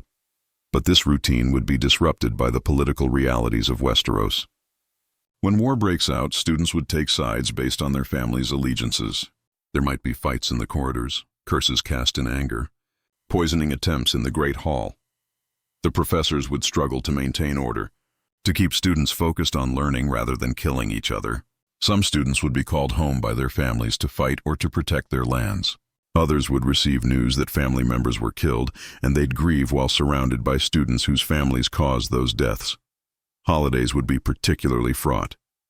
During winter break, students would go home to their families. They'd see firsthand the effects of war, the suffering of common people, the political maneuvering. They'd receive instructions from their families about alliances to make at school, students to befriend or avoid, information to gather. Then they'd return to Hogwarts and have to interact with classmates whose families killed their relatives or burned their towns. Some students wouldn't want to go home. Those from abusive families, or from regions consumed by war, or who just felt safer at Hogwarts would ask to stay over holidays. The castle would be nearly empty during these times, with just a skeleton crew of professors and staff and a handful of students. This could be a peaceful time for those who remained, a chance to explore the castle more freely and to relax without social pressure. Or it could be lonely and depressing, especially if news from home was bad. The professors would be struggling with their own moral dilemmas. They're supposed to be neutral, to teach all students equally regardless of their family background. But many professors would have their own political loyalties, their own families affected by the war. Some would subtly favor students from certain houses or regions. Others would try desperately to maintain neutrality, to keep the school as a sanctuary from politics. Still others would use their position to gather intelligence or to influence young minds, preparing the next generation for future conflicts. The headmaster would be in the most difficult position, trying to balance the demands of the Iron Throne, the expectations of various noble houses, the need to keep students safe, and the mission of the school to educate young wizards. There would be pressure to expel students from losing sides of conflicts, to allow students from powerful families to break rules without consequence, to spy on students and report their conversations. The headmaster would have to make impossible choices, knowing that any decision will anger someone and could have serious consequences. Let's explore some specific scenarios that would play out at Hogwarts, bringing all these characters and dynamics together. Scenario 1, the Triwizard Tournament. Imagine if Hogwarts hosted a tournament between magical schools or regions, with champions competing in dangerous tasks. The Goblet of Fire would select champions, perhaps one from each region of Westeros, or one from Westeros and others from Essos and other continents. The tournament would be incredibly political, with each region wanting their champion to win to prove their superiority. The tasks would be adapted to Westeros. Maybe the first task involves dragons, which are now present thanks to Daenerys. Champions would have to steal a golden egg from a nesting dragon, requiring courage and clever magic. The second task might involve the White Walkers or Whites, with champions having to rescue someone from an enchanted ice maze filled with frozen undead. The third task could be a maze filled with dark creatures and obstacles, with the Triwizard Cup at the center. But the tournament would be sabotaged by political actors. Someone would try to kill champions from rival houses or regions. There would be cheating, with families providing their champions with illegal advantages. The tournament might end in tragedy, with a champion dying, and this death would escalate existing conflicts and push Westeros closer to all-out war. Scenario 2, a White Walker attack on Hogwarts. Imagine the Night King deciding that the school full of young wizards is too dangerous to leave alone. He'd march his army south, breaching the wall, heading for Hogwarts to destroy it before the students can become powerful enough to threaten him. The attack would come at night, with Whites and White Walkers surrounding the castle. The professors would organize the defense, setting up wards and shields around the castle. Older students would be armed and stationed at key points. Younger students would be evacuated to safe rooms deep in the castle. The battle would be desperate and terrifying, with dead bodies rising to join the enemy army, with the cold seeping through walls and extinguishing fires. Students would have to work together despite their political differences. A Stark and a Lannister fighting side by side, a Greyjoy and a Tyrell combining their spells to hold a breach in the walls. Some students would die heroically, sacrificing themselves to save others. Some would flee or hide, paralyzed by fear. The professors would fall one by one, each death a blow to morale. The turning point might come when someone discovers fire magic strong enough to destroy White Walkers permanently. Perhaps Daenerys using her dragons, or a student casting fiendfire with enough control to burn the enemy without consuming the castle. Or maybe Jon Snow, with his Targaryen and Stark heritage, would be the one to confront the Night King directly, in a duel that would decide the fate of everyone. Scenario 3, Civil War within Hogwarts. As the War of the Five Kings erupts in Westeros, the conflict would spread to the school. Students would openly declare for different claimants to the throne. The Slytherin common room would be divided between Lannister loyalists and those who support other houses. Gryffindor would splinter as Northern students back the Starks while others support the Baratheons. There would be duels in the corridors, some official and sanctioned, others illegal and dangerous. Students would curse each other, sometimes fatally. The castle would become a war zone, with different factions controlling different areas.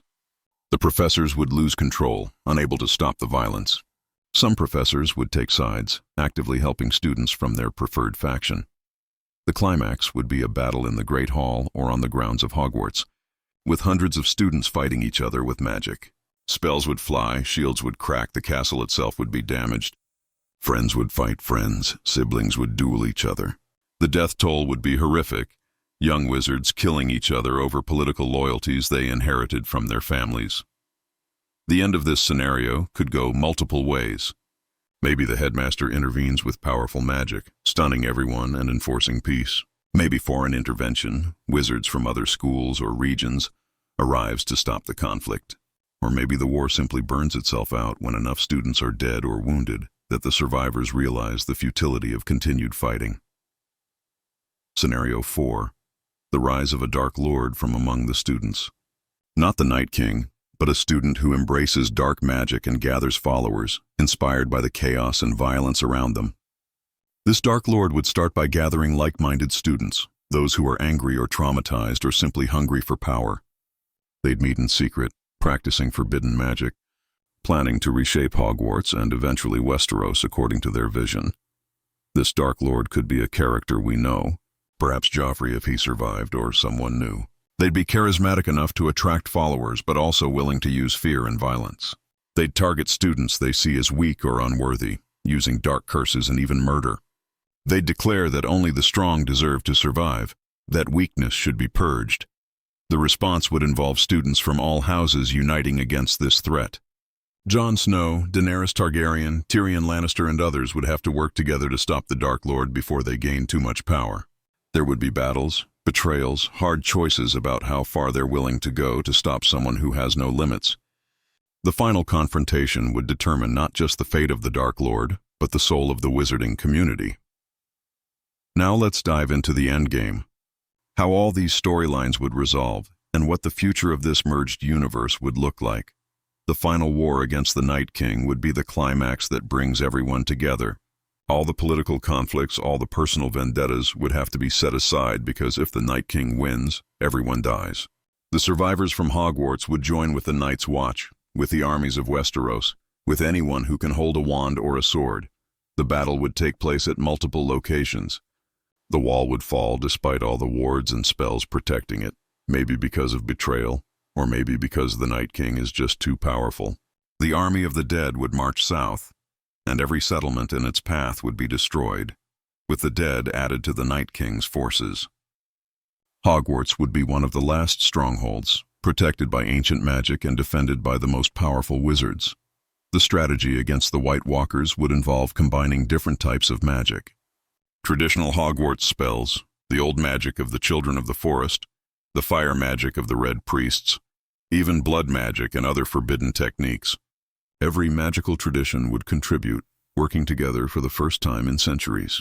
There would be an unstable sort of cooperation, with different factions not trusting each other but recognizing the necessity. Specific heroes would emerge in this final battle. Jon Snow would be at the forefront, leading charges against the Whites, his direwolf Patronus tearing through the undead. Daenerys would ride her dragons, burning swaths of the enemy army, but she'd be in constant danger from the Night King, who might have his own ice dragon. Arya would infiltrate the enemy ranks using her face-changing abilities, getting close enough to kill White Walker commanders. Tyrion would coordinate the defense, using his strategic genius to position forces effectively, to identify weaknesses in the enemy formation, to adapt plans as the situation changed. Sansa would manage the political side, keeping the alliance together, negotiating between factions that still distrust each other, ensuring supplies and reinforcements reach where they're needed.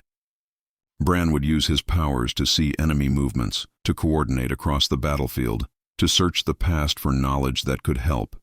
The cost would be enormous. Beloved characters would die in the battle. Professors, students, named characters we've followed through their entire journey. Some deaths would be heroic, buying time for others to escape or accomplish crucial objectives. Others would be random and meaningless, cut down by anonymous wights in the chaos of battle. The survivors would be traumatized, haunted by what they've seen and done. The Night King himself would be incredibly difficult to kill. Normal magic wouldn't work on him. Dragonglass and Valyrian steel weapons would be effective, but getting close enough to use them would be nearly impossible. He'd be surrounded by his White Walker generals and an army of wights. He might even have magical powers of his own. Ice magic that can freeze spells in midair, that can shatter wands, that can turn the dead against their former allies instantly. The final blow might require a sacrifice. Someone would have to use forbidden magic or put themselves in a position where they'll certainly die to create an opening. This could be Jon, embracing his Targaryen fire and Stark ice heritage to become a weapon that can destroy the Night King. Or it could be Daenerys, sacrificing herself and her dragons in a massive conflagration that destroys the enemy at the cost of her own life. Or maybe Bran, using all his power as the three-eyed raven to strike back through time, preventing the Night King's creation but erasing himself from existence in the process. When the Night King finally falls, the war wouldn't end immediately.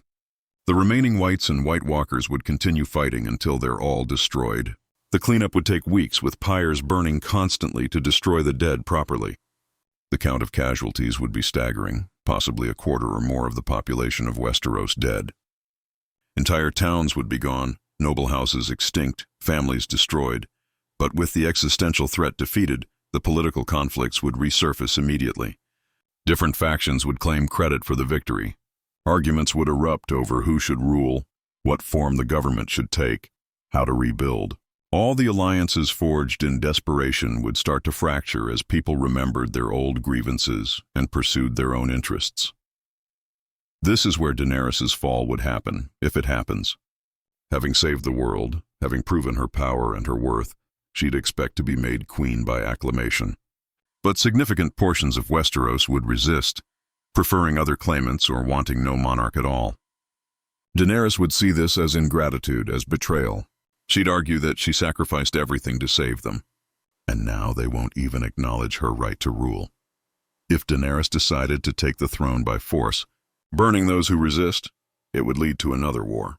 This one would be even more tragic because it's unnecessary, driven by Daenerys' wounded pride and rigid sense of justice rather than any real threat.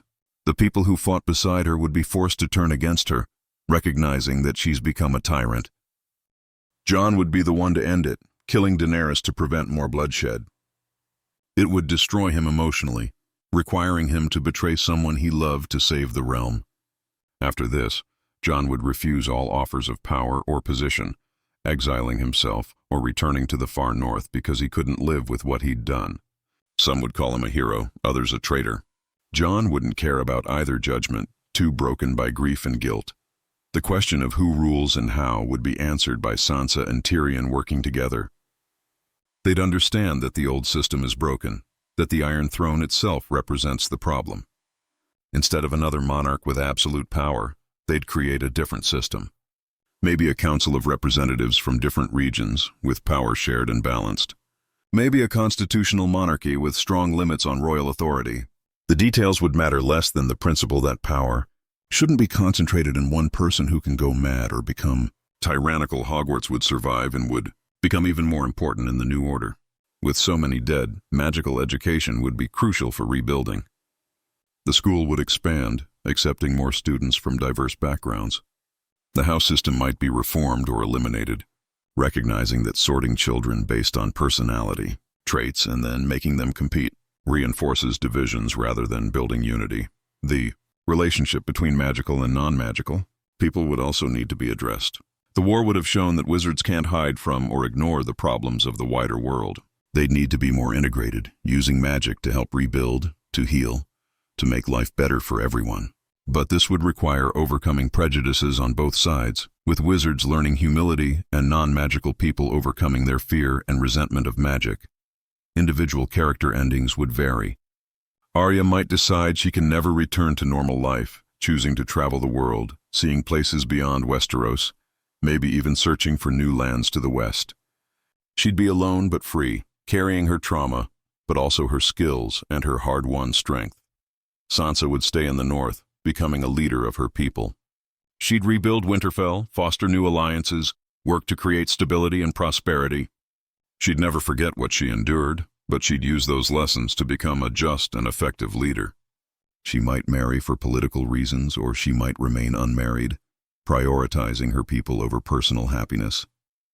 Bran's fate is the most uncertain. His powers as the three-eyed raven might make him inhuman, too detached from present concerns to rule or lead. He might become a keeper of history and knowledge, living in the Hogwarts library or in a sacred grove, available to advise but not to govern. Or he might surprise everyone by proving that his unique perspective makes him exactly what's needed to guide recovery. Tyrion would finally get the recognition he deserves, being appointed to a high position where his intelligence can be used effectively. He'd help rebuild the economy, reform laws, create institutions that serve everyone rather than just the nobility. He'd never fully overcome his pain and cynicism, but he'd find purpose in making sure the sacrifices weren't wasted, that something better emerges from the ashes. The dragons would be a problem without Daenerys to control them. They might go wild, becoming dangerous to everyone. They might need to be killed, ending the dragon line again. Or maybe someone else could bond with them, continuing the tradition of dragon riders into a new age. This would be symbolically important, representing whether magic would remain in the world or fade again. The White Walker threat would be assumed to be ended, but there would be lingering doubts. Is the Night King truly dead, or could he return? Are there other dark forces beyond the wall that might threaten the realm in the future? These questions would haunt survivors, making them vigilant, ensuring they don't fall into complacency. The epilogue would show Hogwarts years later, with a new generation of students arriving. Children of the survivors growing up in a world scarred by war but slowly healing. These new students wouldn't carry the same grudges and prejudices as their parents. They'd be sorted into houses, begin their education, make friends and rivals. The cycle would continue, but with the hope that this generation would be wiser, that they'd learn from the mistakes and tragedies of the past. The final image might be of the Great Hall during a feast, with students from all houses sitting together, the house divisions less rigid than before, professors watching over them, scarred veterans of terrible conflicts now dedicated to teaching peace. Ghosts of fallen friends and heroes drifting through the hall, remembered and honored. And somewhere, watching over everything, the combined legacies of both stories. The magic of Hogwarts and the harsh lessons of Game of Thrones, creating something new that honors both traditions while transcending their limitations. This merged universe would be darker than Harry Potter, more hopeful than Game of Thrones. It would acknowledge that power corrupts, that good intentions aren't enough, that trauma changes people in profound ways, but it would also affirm that education matters, that friendship and loyalty have value, that fighting against darkness is worthwhile even when victory is uncertain. It would be a story about growing up in impossible circumstances, about choosing who you want to be when the world offers only terrible choices, about finding meaning and connection despite grief and loss. And that's the complete vision of what would happen if Hogwarts existed in Game of Thrones. But before we close, we need to explore even more depth in the magical systems, character relationships, and the cultural impact of this merger. Let's talk about the magical creatures that would populate this universe and how they'd interact with the existing dangers of Westeros. In the Forbidden Forest around Hogwarts, you'd have both the creatures from Harry Potter and the beasts from Game of Thrones coexisting in a deadly ecosystem. Acromantulas, giant sentient spiders, would compete with shadowcats for territory. Centaurs, with their star-reading abilities, would encounter the children of the forest and might form alliances or conflicts based on different approaches to nature magic. The hippogriffs at Hogwarts would be valuable mounts for those who could earn their respect. Imagine a Stark student flying on a hippogriff instead of a dragon, using them for reconnaissance or rapid travel. The buckbeak equivalent in this universe might be even more important, perhaps helping students escape from danger or carrying messages when owls are too slow or too obvious. Dragons in this world would be studied extensively at Hogwarts. The Care of Magical Creatures professor would need to completely redesign the curriculum once Daenerys' dragons exist. How do you teach students about creatures that could incinerate the entire school? Would there be a specialist in dragon studies brought in from Essos where the knowledge was preserved? Would students be allowed anywhere near the dragons, or would it be too dangerous? The Thestrals, invisible horses that only those who have seen death can see, would be everywhere at Hogwarts after the wars start. Initially, only a few older students and professors would be able to see them. But as students witness battles, as friends and family members die, more and more would gain this morbid ability. The Thestrals pulling the carriages from the train station to the castle would go from being invisible to most to being visible to almost everyone. This would be a tragic marker of innocence lost, of an entire generation traumatized by violence. Dementors, if they exist in this universe, would be even more terrifying in the context of Westeros. These creatures that feed on happiness and can drain your soul would be attracted to places of great suffering and despair. They might congregate near battlefields, near dungeons where prisoners are tortured, near places where terrible things happened.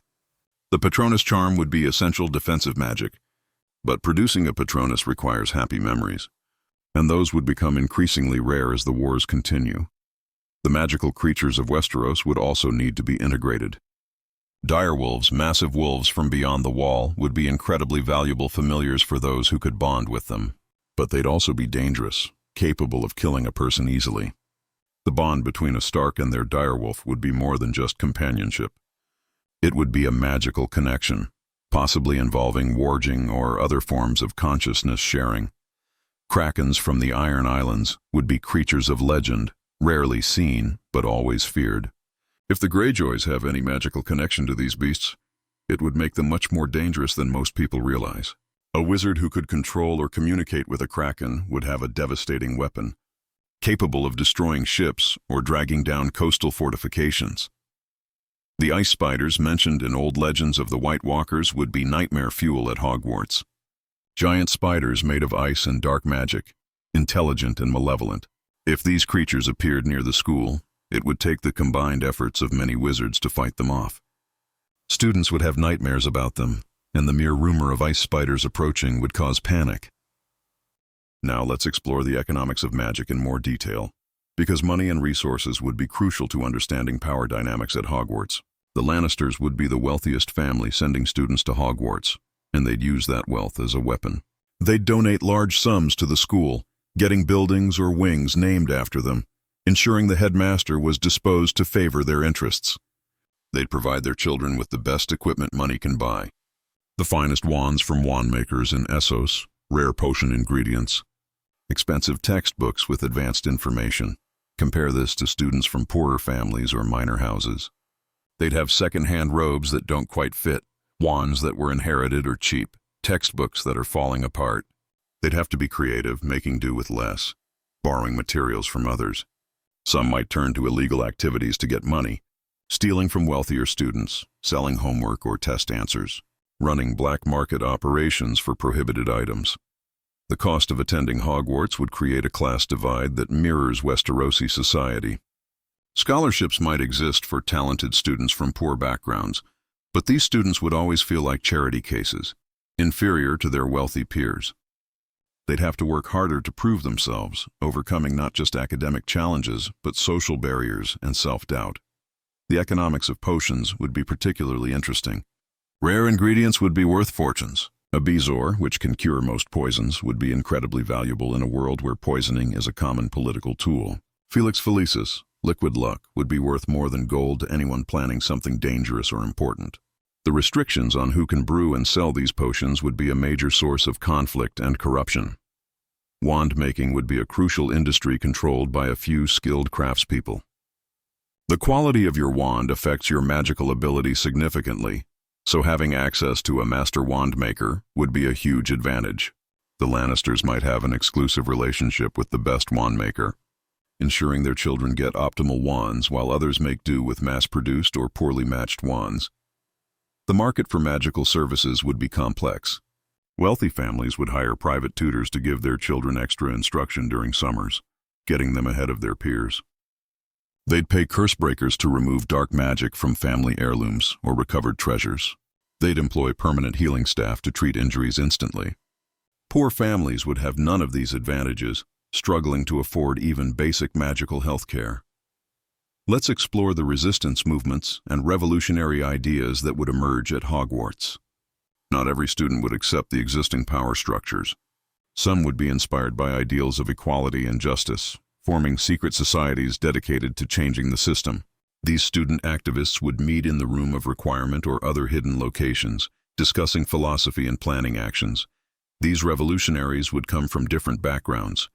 Some would be from lower classes who've experienced oppression firsthand.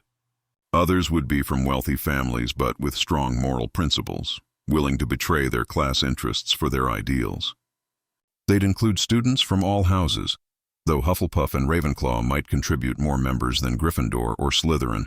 Their activities would range from peaceful to violent. They might start by publishing pamphlets criticizing the system, pointing out injustices, proposing reforms. They'd organize protests and demonstrations, refusing to attend classes or occupying school buildings. If peaceful methods failed, some would turn to sabotage and violence, attacking symbols of authority, using magic to disrupt the school's operations. The administration would have to respond, and their response would reveal much about the school's values. A lenient response might embolden revolutionaries but also allow necessary conversations about change. A harsh response might suppress the movement, but also radicalize students who see their concerns being dismissed with force. The balance would be difficult, with professors disagreed about the right approach. Some professors would sympathize with the students, perhaps even covertly supporting their cause. These professors would teach subversive ideas, encourage critical thinking about authority, protect students from punishment when possible. Other professors would see the revolutionaries as threats to order and tradition, responding with strict discipline and surveillance. The faculty would be as divided as the student body. Now let's dive deeper into specific relationships that would develop at Hogwarts, beyond just the main characters. The friendships and romances that form would be crucial to the story. Imagine a friendship between Tyrion Lannister and Jon Snow. On the surface, they have nothing in common. One is a dwarf from the wealthiest family in Westeros. The other is a bastard with no money or status. But they'd connect over their shared experience of being outsiders, of being judged for things beyond their control, of having to prove themselves constantly. They'd meet in the library, perhaps, both reading late at night, unable to sleep. They'd start talking, tentatively at first, then more freely as they realized they could trust each other. Their friendship would be intellectually stimulating for both. Tyrion would appreciate Jon's moral clarity and genuine goodness, qualities that are rare in Tyrion's experience. Jon would appreciate Tyrion's wit and wisdom, learning to see complexity in situations where Jon would normally see only black and white. They'd study together, help each other with assignments, talk about their families and their struggles. This friendship would be a bright spot in both their lives, one of the few relationships that isn't tainted by politics or calculation, but their friendship would also be tested. When conflicts arise between House Stark and House Lannister, they'd be forced to choose sides. Jon would have to decide if his friendship with Tyrion is more important than his family loyalty. Tyrion would have to decide if he's willing to betray his family for a friend. These tests would either strengthen their bond or destroy it, depending on the choices they make and how much they're willing to sacrifice. Consider a romance between Sansa Stark and Margaery Tyrell, reimagined as a same-sex relationship in this more accepting Hogwarts environment. Both are beautiful, both are from powerful families, both are navigating complex political waters. Initially, they might be rivals, competing for social status and influence. But as they get to know each other, they'd realize how similar they are, how much pressure they're both under, how lonely it is at the top. Their romance would have to be kept secret at first because of their family's expectations. They'd meet in hidden places, the Room of Requirement or secret gardens, stealing moments together between their public performances. Margaery would teach Sansa how to manipulate people with charm, how to make allies feel special, how to control narratives. Sansa would teach Margaery about genuine emotion, about the cost of constant performance, about the value of true connection. Eventually, they might decide to go public with their relationship, facing the consequences together. Some families would be accepting, others would be scandalized. The political implications would be significant, because a marriage alliance between Stark and Tyrell would shift the balance of power, but not in the traditional way families expected. Their relationship would challenge assumptions about duty, about marriage. about what women can be and want in this society. Imagine Arya and Gendry, a low-born student with unexpected magical talent, perhaps the bastard son of Robert Baratheon who didn't know his parentage. They'd meet in defense against the dark arts class, both taking it very seriously, both practicing combat magic with intensity. Gendry would be strong and skilled with practical magic, while Arya would be fast and clever with tactical thinking. They'd become practice partners, then friends, then something more. Their relationship would be easier than most at Hogwarts because neither of them cares much about social expectations or political implications. They'd just enjoy each other's company, working out together, improving their skills, sharing their dreams and fears. Gendry would be one of the few people who treats Arya like a regular person, not as Lady Stark or a future political piece, just as Arya. This would be incredibly valuable to her, a reminder of who she is beneath all the trauma and violence. But even this relationship would be tested when Arya goes dark. When she starts down the path of becoming an assassin, Gendry would see her changing, becoming colder and more violent, and he'd try to pull her back. He'd beg her not to go to Essos, not to train with the Faceless Men, not to throw away her humanity for revenge. Arya would have to choose between love and vengeance, between the person she was and the person she's becoming. The tragedy would be that she might choose vengeance, losing Gendry but gaining the power to hurt those who hurt her. Let's explore the role of prophecy in this universe in much more detail. In both Harry Potter and Game of Thrones, prophecies are important but often misunderstood or self-fulfilling. At Hogwarts, the divination professor would make predictions that shape events, but not always in the way people expect. The prince who was promised prophecy would hang over everything. Is it about Jon Snow with his mixed heritage? Is it about Daenerys with her dragons? Could it be about someone else entirely, perhaps a student no one expects? Different factions would interpret the prophecy to support their preferred candidate, using it as propaganda to gather followers. The problem with prophecies is that trying to fulfill them or prevent them often causes them to come true. If everyone believes Jon is the prince who was promised, they'll push him into that role even if he doesn't want it, creating the circumstances that make the prophecy accurate. If Cersei tries to prevent a prophecy about her downfall, her actions might be exactly what brings it about. The self-fulfilling nature of prophecy would be a theme throughout the story. Some characters would reject prophecy entirely, arguing that believing in fate removes agency and responsibility. Tyrion would probably take this position, insisting that people make choices and bear the consequences, that prophecy is just coincidence or manipulation. Others would believe strongly in fate, seeing prophecies as glimpses of an inevitable future. The tension between free will and destiny would never be fully resolved, leaving it ambiguous whether prophecies actually predict the future or whether they just influence people who believe in them. Let's talk about the role of religion in magical education. The Seven, the Old Gods, R'hllor, the Drowned God, all these belief systems would be represented at Hogwarts. Would there be a chapel or godswood where students could pray? Would religious studies be part of the curriculum? How would professors address questions about whether magic comes from gods or is a natural force? Some students would be deeply religious, seeing their magic as a gift from their deity. They'd pray before exams, thank the gods for successful spells, interpret events through a religious lens. Other students would be secular or atheistic, seeing magic as a tool that has nothing to do with religion. These different worldviews would cause friction, with religious students accusing secular ones of impiety, and secular students seeing religious ones as superstitious. The Red Priests would be particularly interesting because their magic demonstrably works. They can see visions, resurrect the dead, use shadow magic. This would make their religious claims harder to dismiss.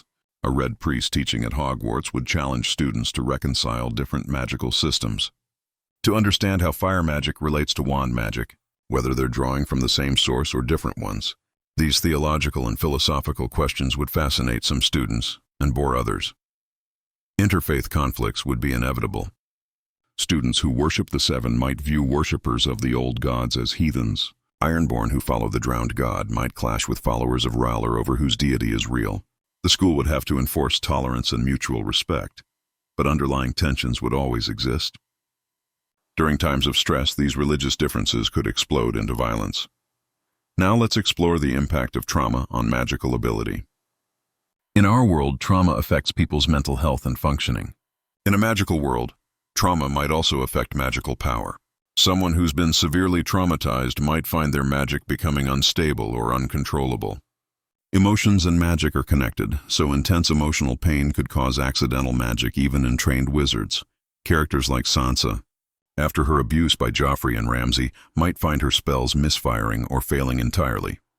She'd have to work through her trauma not just for emotional health, but to regain full control of her magic.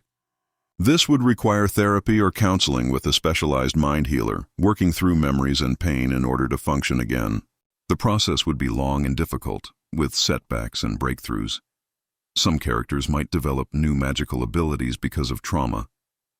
Arya's trauma might unlock darker powers, making her particularly talented at curses and offensive magic because she channels her pain into violence.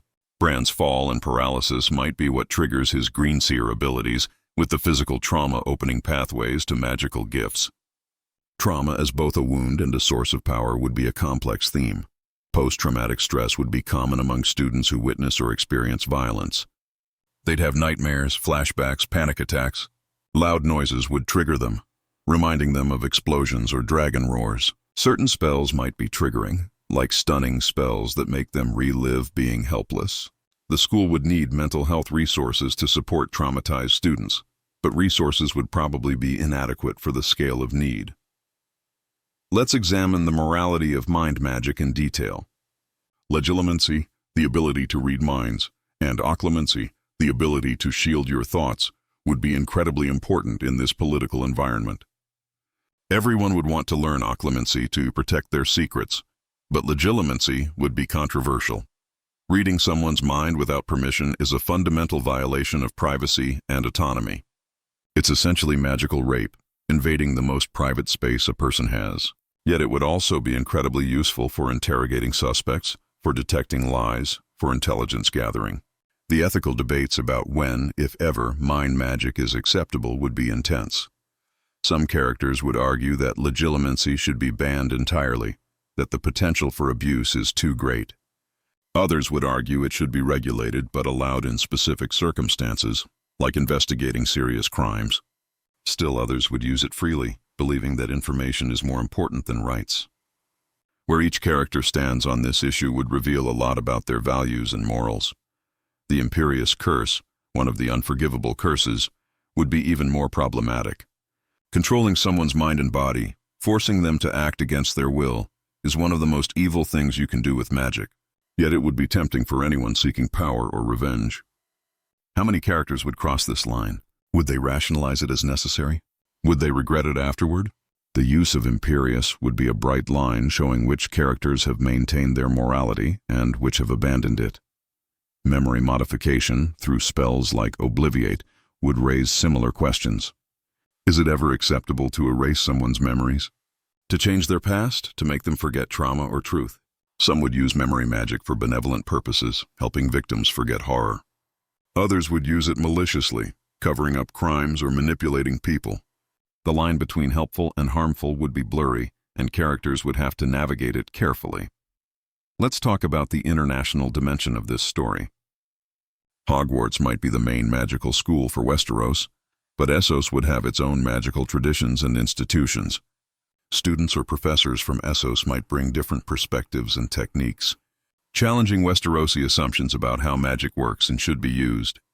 Imagine a transfer student from Braavos, trained in water magic and illusion, finding Hogwarts' focus on wand magic, limiting and rigid. Or a professor from Volantis who practices fire magic and blood magic, teaching techniques that Westerosi wizards consider too dangerous or dark. These cultural exchanges would enrich magical education, but also cause conflicts over what knowledge is appropriate. There might be international magical competitions or exchanges between schools. Hogwarts students visiting a magical school in Korth or Meereen, experiencing radically different magical cultures. They'd learn new spells, new approaches, new philosophies about magic. They'd also have to confront their own prejudices and assumptions, realizing that Westerosi magic isn't the only valid tradition. Political conflicts in Westeros would have international implications. Other nations would watch the wars and chaos, deciding whether to intervene or take advantage. Essos might send magical mercenaries to fight for various sides, turning Westerosi conflicts into proxy wars. Or they might refuse to get involved, maintaining neutrality and watching from a distance as Westeros tears itself apart. The discovery of new lands or lost magical civilizations could be a subplot. Expeditions beyond the known world, searching for ancient magic or lost knowledge.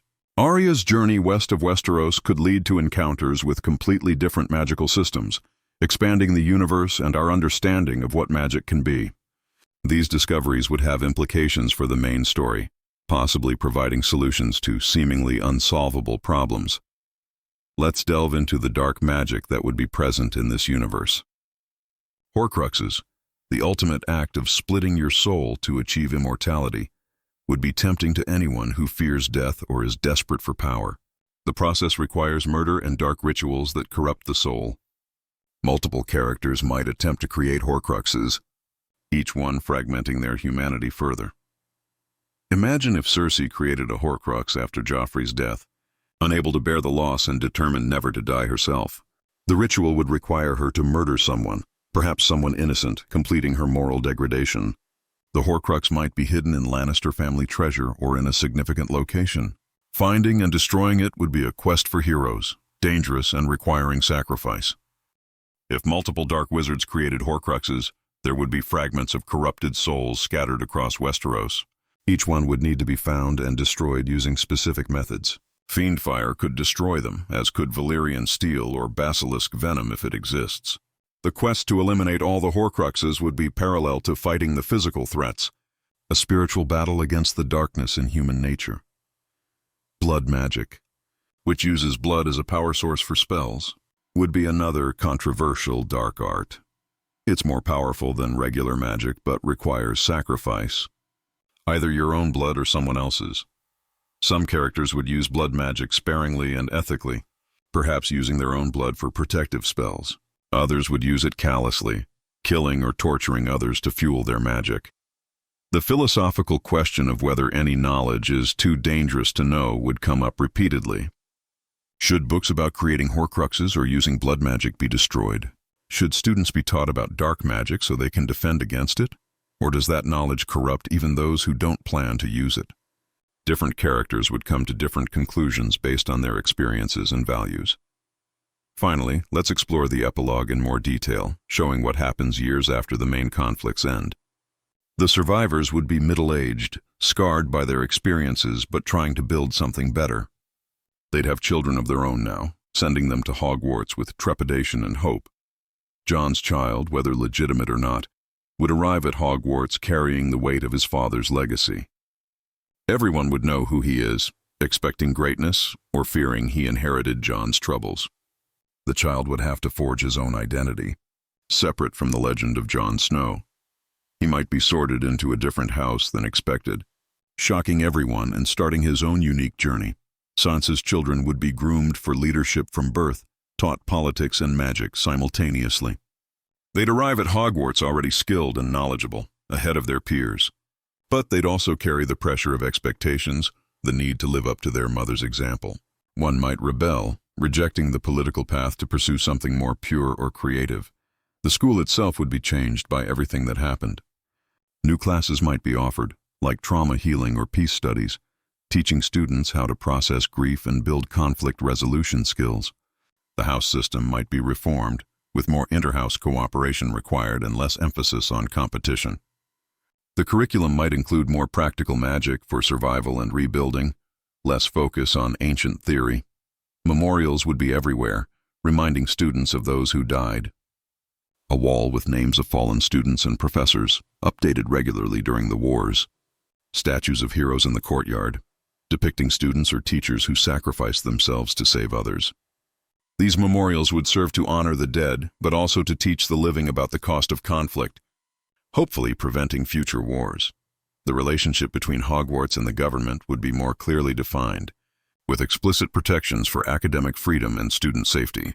The school would be more independent, able to resist political pressure and protect students from being used as pawns. But it would also be more engaged with society, with students doing service projects to help rebuild communities. The magical creatures would be more integrated into school life. Dragons might be extinct again, or carefully managed in sanctuaries.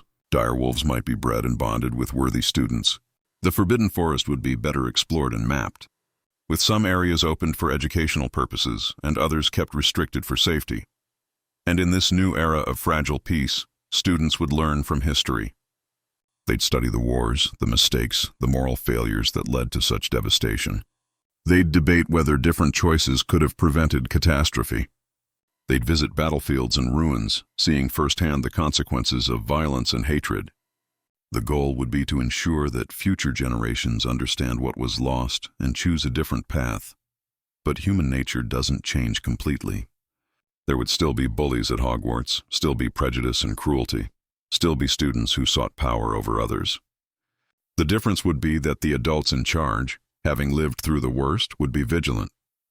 They'd intervene earlier, teach more explicitly about ethics and consequences, try to prevent small evils from growing into large ones. The final scene of our story would mirror the beginning.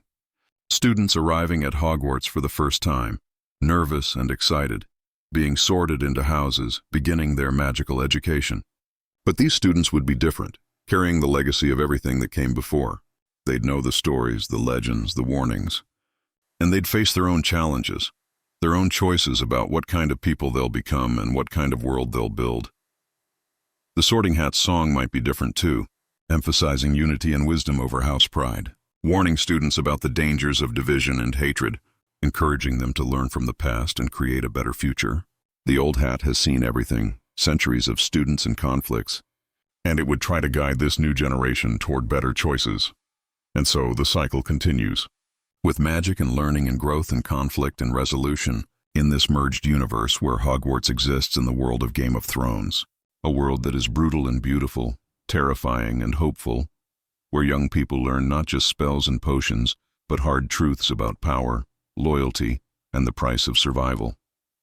A world where every character matters, every choice has consequences, and every reader or viewer would be forced to think deeply about morality, politics, and what it means to be good in a world that often rewards evil.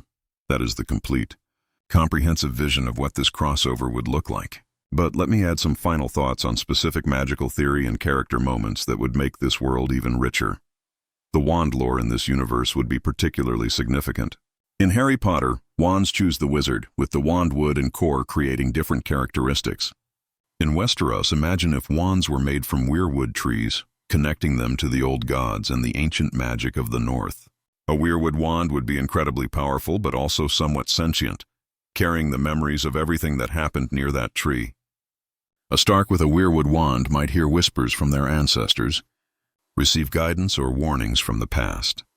Dragon heartstring cores would be extraordinarily rare and powerful, available only to those who could obtain them from actual dragons. Daenerys might be the only person in the world who could make wands with dragon heartstring cores from her dragons, giving her another source of power and influence. These wands would be particularly good at fire magic and would have an almost telepathic connection with dragons. Phoenix feather cores would be even rarer, perhaps only available if phoenixes exist in this universe at all. A phoenix feather wand would be loyal to its owner, capable of powerful magic, and able to repair itself if damaged. Such a wand would mark its owner as special, destined for important things, which would come with both advantages and burdens. Unicorn hair cores would produce consistent, reliable magic but might refuse to perform dark spells. A character who tried to use dark magic with a unicorn hair wand would find it resisting, the spells failing or backfiring. This would create an interesting character choice. Do you stick with your unicorn hair wand and limit your magical options? Or do you get a different wand that will allow darker magic? The wandless magic practiced in other parts of the world would be viewed with suspicion and awe by Hogwarts students. Wandless magic requires tremendous skill and power, but it also makes the wizard more dangerous because they can't be disarmed as easily. Imagine a character losing their wand in battle and having to learn wandless magic out of necessity, discovering abilities they didn't know they had. Let's explore some specific magical subjects in more depth. In ancient runes, students would learn the written language of magic, how spells are constructed at a fundamental level. Advanced students might learn to create their own spells, combining runes in new ways to produce entirely original magic. This would be incredibly dangerous because untested spells could have unpredictable effects. but it would also be how magical knowledge advances. A student like Tyrion would excel at this, fascinated by the underlying logic and structure of magic. He might even write his own spellbook, documenting new spells he's created and the theoretical principles behind them. Some of his spells might become widely used, attributed to him centuries later. Lannister's shield, or Tyrion's tactical hex, would be his legacy, proof that his mind contributed something valuable to the magical world.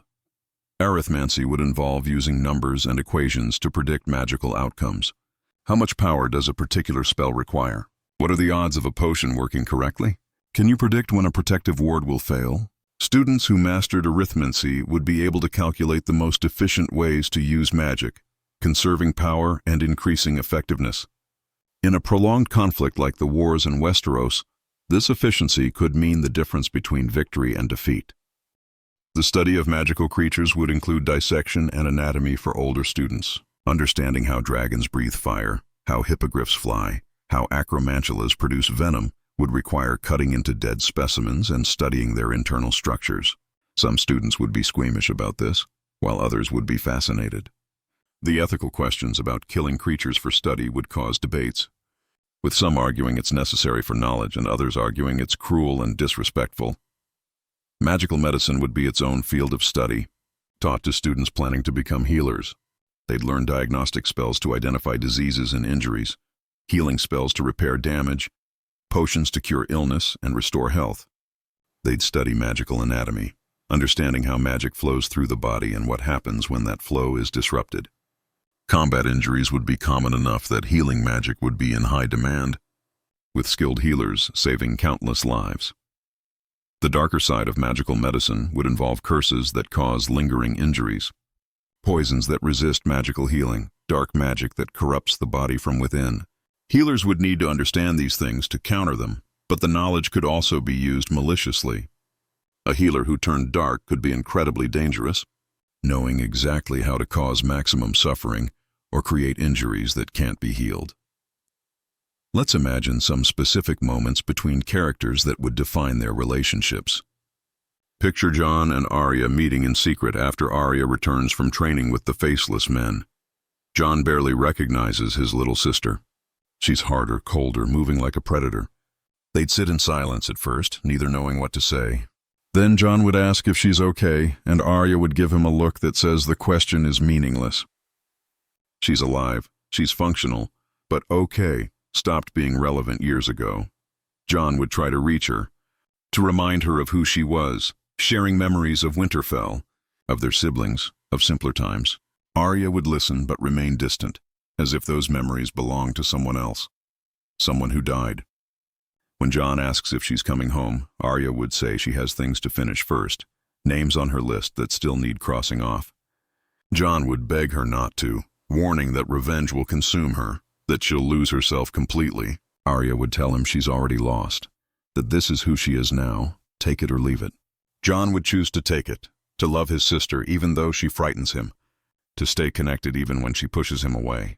Consider a scene between Sansa and Cersei, where Sansa has finally become powerful enough to face her former tormentor as an equal.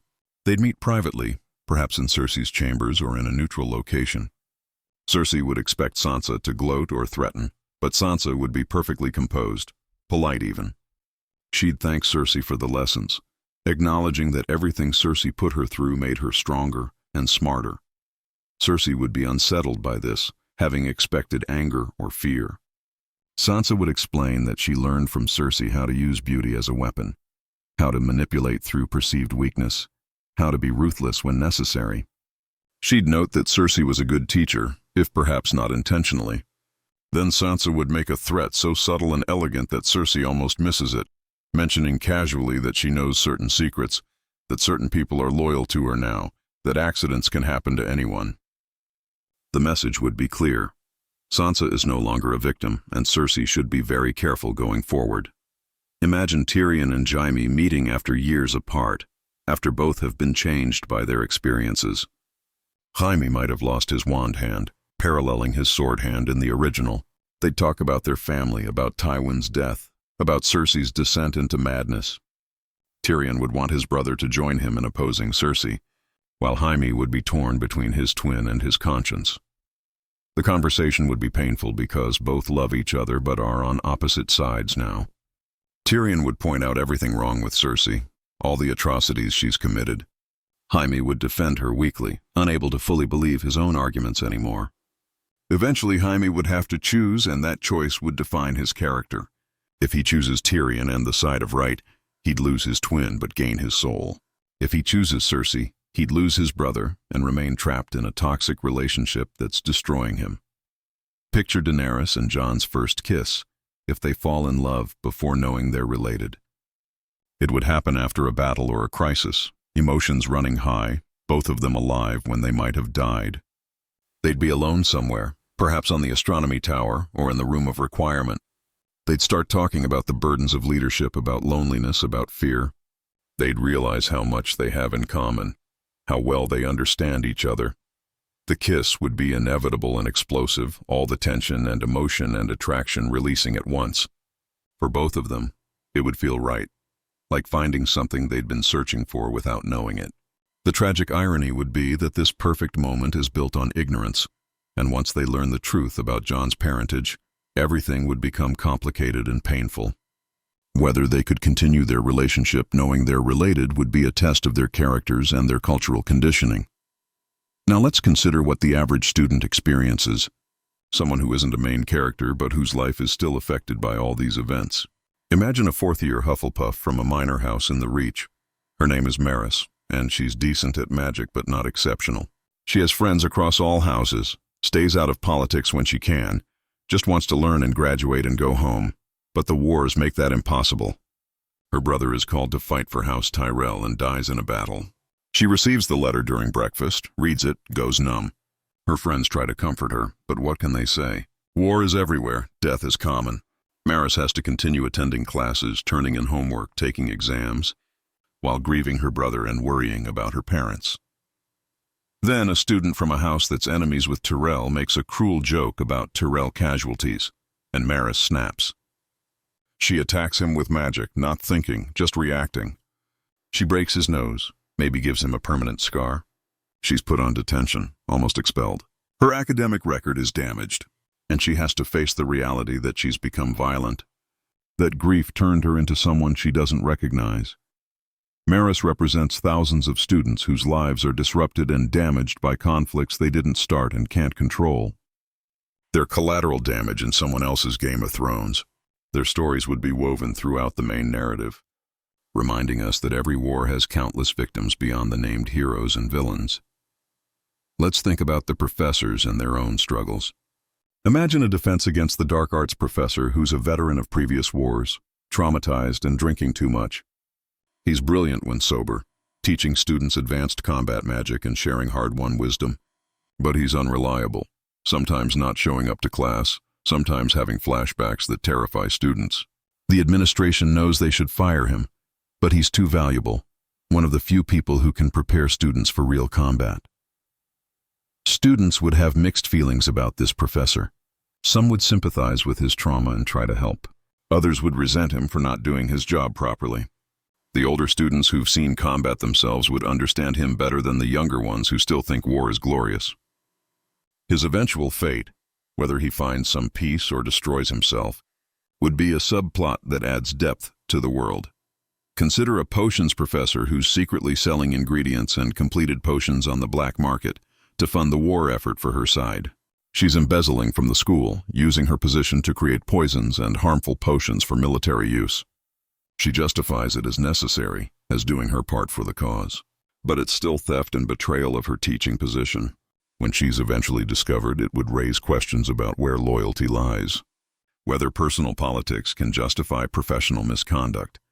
The headmaster would be the most conflicted of all, trying to keep the school running and safe while being pressured by every faction to take sides. Letters and visits from lords and kings, demanding he expel certain students or favor others, threatening funding or even violence if he doesn't comply. He'd age rapidly under the stress, losing sleep, losing weight, making impossible decisions that haunt him.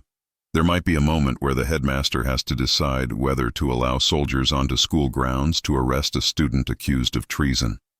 Letting them in violates the sanctuary of the school, but refusing them might cause the Crown to shut down Hogwarts entirely. Whatever he decides, some students and staff will see it as betrayal. There's no good choice, only choosing which bad outcome he can live with. Finally, let's talk about the magic items that would exist in this universe. In Harry Potter, we have things like the Marauder's Map, the Invisibility Cloak, the Pensieve. In Game of Thrones, we have Valyrian steel swords, dragon glass, possibly the Horn of Winter. Combining these traditions would create fascinating artifacts. Imagine a Valyrian steel sword that's been enchanted with powerful protective spells, making the wielder nearly immune to hostile magic. Such a sword would be priceless, passed down through generations, possibly the source of a house's power.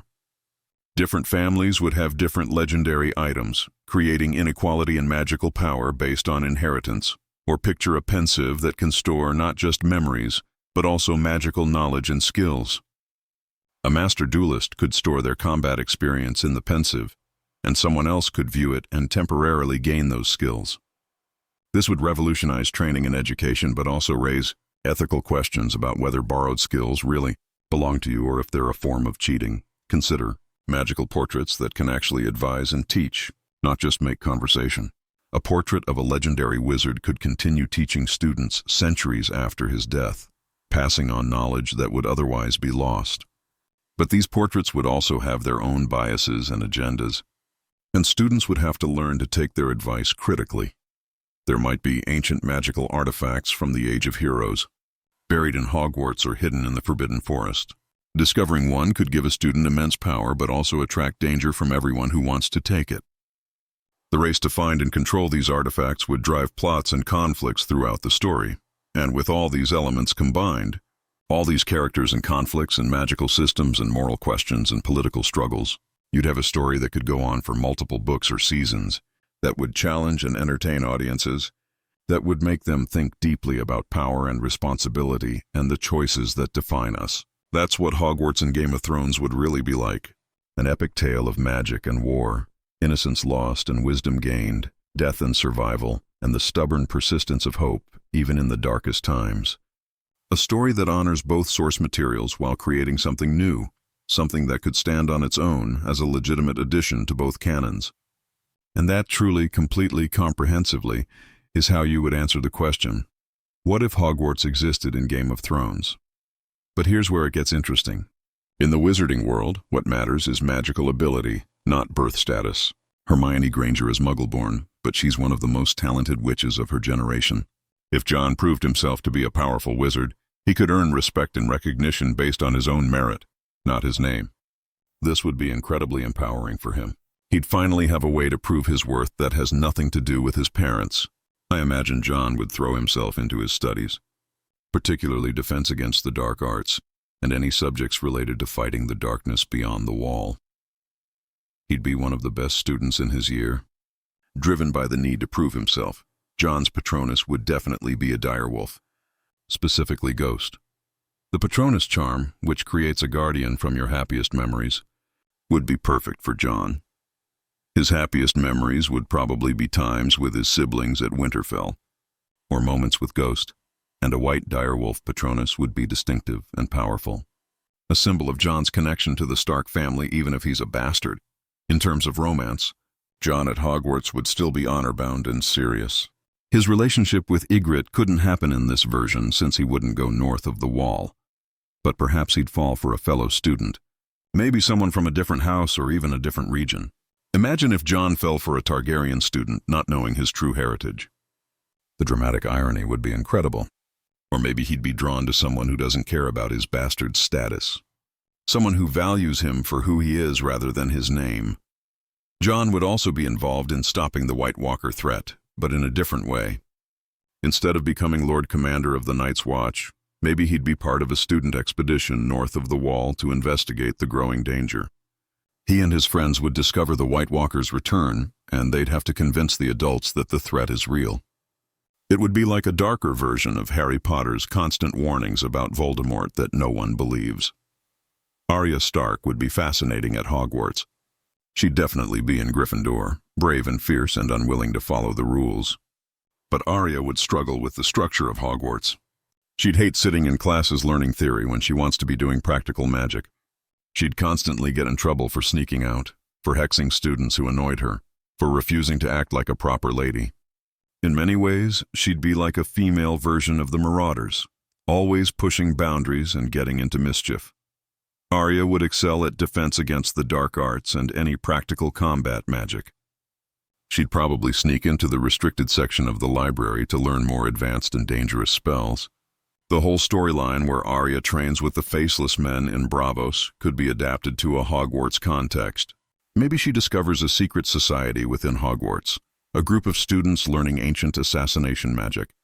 Or maybe she runs away from Hogwarts after a traumatic event and finds a different magical school in Essos, one that teaches darker and more practical magic focused on death and killing.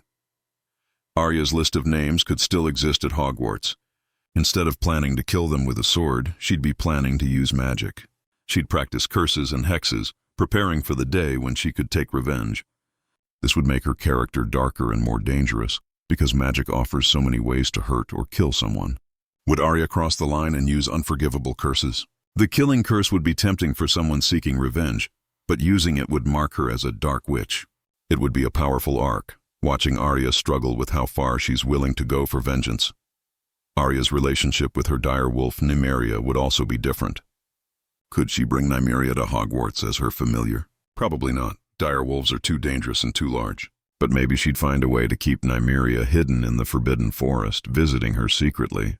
Or maybe the magical bond between Arya and Nymeria would strengthen at Hogwarts, allowing Arya to see through Nymeria's eyes and control her from a distance. This would give Arya a unique advantage, essentially having a spy and warrior under her command. Sansa Stark would be a more complex case.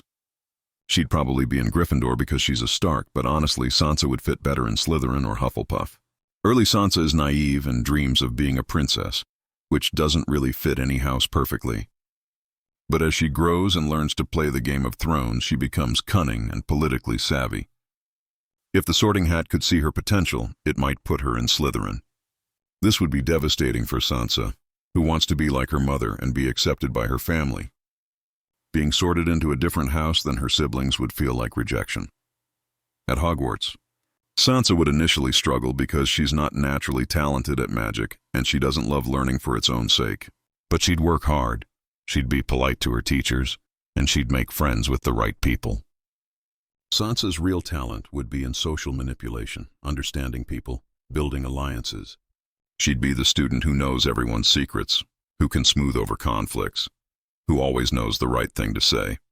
In a different context, these would be Slytherin traits, using cunning and manipulation to achieve goals. But Sansa would use these skills to protect herself and her family, which is more Gryffindor in motivation. Sansa's relationship with Joffrey would still be disastrous, but with magic involved. Imagine young Sansa being engaged to Joffrey, and then discovering what a monster he is. At Hogwarts, Joffrey couldn't hide his cruelty as easily because there would be witnesses everywhere. He'd hex students he didn't like. He'd abuse house elves if they existed in this universe. He'd use his royal status to get away with everything. Sansa would be trapped in an engagement to someone who uses dark magic casually and enjoys hurting others.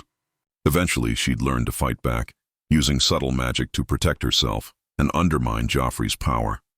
Sansa's character growth would involve becoming magically powerful in her own right. She'd study defensive magic, not to attack others, but to protect herself.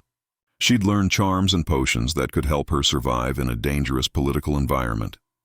And she'd master the social side of magic, using spells like legilimency to read people's intentions, or subtle compulsion charms to influence others. By the end, Sansa would be a different person, someone who could hold her own in both the magical and political worlds. Bran Stark would absolutely be in Ravenclaw. He's curious, intellectual, and his whole storyline is about gaining knowledge and understanding. But Bran's story would be dramatically different at Hogwarts. In Game of Thrones, Bran becomes the three-eyed raven, gaining the ability to see all of history and warg into animals and people. At Hogwarts, these abilities would still develop, but they'd be understood as a form of magic that could be studied and taught. Imagine Bran in divination class, discovering that he has an unprecedented talent for true sight. Or in History of Magic, where he could actually see the events being discussed. His professors would realize quickly that Bran isn't just a talented student, he's something entirely new. The current three-eyed raven might even come to Hogwarts, appearing like Dumbledore's portrait, to guide Bran's training. Bran would spend years learning to control his powers, to see the past without getting lost in it, to understand the implications of what he's seeing. The big question is whether Bran would still have his fall and become paralyzed. If it happened at Hogwarts instead of in Winterfell, there would be magical solutions. Potions that could heal spinal injuries or transfiguration to repair his body. But maybe the magic can't fully fix him, or maybe the injury is somehow necessary for his powers to develop fully. Bran could use a wheelchair, or he could learn to levitate himself, floating through the halls of Hogwarts. Or maybe he'd spend most of his time in the library, focusing on his magical studies while his body became less important to him. Bran's endgame would still involve him becoming the keeper of all memory and history. But at Hogwarts, he could actually teach others. He could start a new field of magic based on greensight and warging, training other students who have similar abilities. He'd be the bridge between old magic and new, between the children of the forest's ways and the systematic magic taught at Hogwarts. Robb Stark would be the golden boy of Gryffindor. He's brave, he's a natural leader, he's good at everything he tries. Robb would be the captain of the Gryffindor Quidditch team, a prefect, possibly even head boy. He'd be popular and respected, the student everyone expects to do great things. But Robb's fatal flaw in Game of Thrones is that he makes emotional decisions that break political promises, and that would still be true at Hogwarts. Maybe he'd break a magical oath which would have serious consequences. Or maybe he'd fall in love with someone inappropriate, a student from an enemy house, and that would cause political problems for his family. Robb's Patronus would be a direwolf, like Jon's, but his would be gray like Grey Wind. He'd be excellent at defensive magic and transfiguration, practical subjects that require both skill and confidence. Robb would also be involved in student leadership, possibly as part of a Dumbledore's army-style organization if there was a threat to the school. He'd be the student who rallies others, who plans strategy, who leads by example. The Red Wedding equivalent at Hogwarts would be devastating. Maybe Robb is betrayed by someone he trusted, a fellow student or even a professor. Maybe a magical oath is broken, and the consequences are deadly.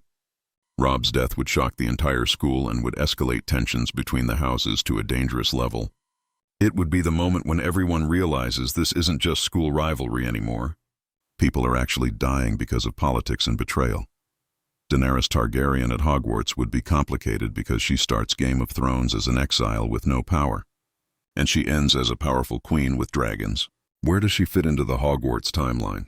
Let's say Daenerys attends Hogwarts after Robert's rebellion, when the Targaryens have been overthrown and she and Viserys are in exile. She'd probably be sorted into Slytherin because of her ambition and her determination to reclaim power. But Daenerys would face immense prejudice at school. The Targaryens lost, their exiles, and many students' families fought against them. Particularly students from houses like the Starks and Baratheons would see the Targaryens as enemies. Young Daenerys would be timid and afraid, overshadowed by her brother Viserys, who would be obsessed with reclaiming the throne. Viserys would probably be in Slytherin too, and he'd be a bully and a failure, bitter about his lost status. He'd be cruel to Daenerys, and other students would follow his lead. Daenerys would be isolated and lonely, the poor Targaryen girl that everyone pities or mocks. But then everything would change. In Game of Thrones, Daenerys gains power through her dragons. At Hogwarts, maybe she discovers that she has a unique magical talent, something that no one else can do. Perhaps she can speak to and control dragons, a rare magical ability linked to Targaryen blood. Or maybe she discovers dragon eggs hidden somewhere in Hogwarts, in the Forbidden Forest, or in a secret chamber, and she manages to hatch them. This would be a massive turning point. Suddenly, Daenerys isn't just the exiled princess. She's the only person in the world with dragons, and that makes her incredibly powerful and dangerous. Daenerys with dragons at Hogwarts would change everything. The school would have to decide what to do with her. Can she keep the dragons? Are they too dangerous? The Ministry of Magic equivalent in Westeros would definitely get involved, and different factions would try to control Daenerys or kill her dragons. Daenerys would have to protect her dragons and herself, and she'd learn quickly that power is the only thing that matters. She'd build alliances with other students, particularly those from houses that have been marginalized or oppressed. She'd position herself as a liberator and a breaker of chains, just like in the original series. Daenerys' character arc would still involve the question of whether she's a hero or a tyrant. With dragons and magic at her disposal, she could do incredible good or terrible harm. Her fall into madness and cruelty would be even more dramatic at Hogwarts because magic offers so many ways to hurt people. The burning of King's Landing would be equivalent to Daenerys attacking Hogwarts itself, or another major city with her dragons and dark magic, killing countless innocent people because she believes it's necessary to create a better world. Tyrion Lannister would be absolutely brilliant at Hogwarts, and for the first time in his life, he'd be in a place where his intelligence matters more than his dwarfism. Tyrion would be in Ravenclaw, despite his family's expectations that he'd be in Slytherin with his siblings. This would be another source of tension with his father Tywin, who would see Tyrion sorting as another failure and embarrassment. But Tyrion would thrive in Ravenclaw. He'd love learning. He'd read every book in the library. He'd be top of his class in subjects like history of magic, potions, and charms. Tyrion's gift for strategy and understanding people would make him excellent at magical dueling, not because of raw power, but because of clever tactics.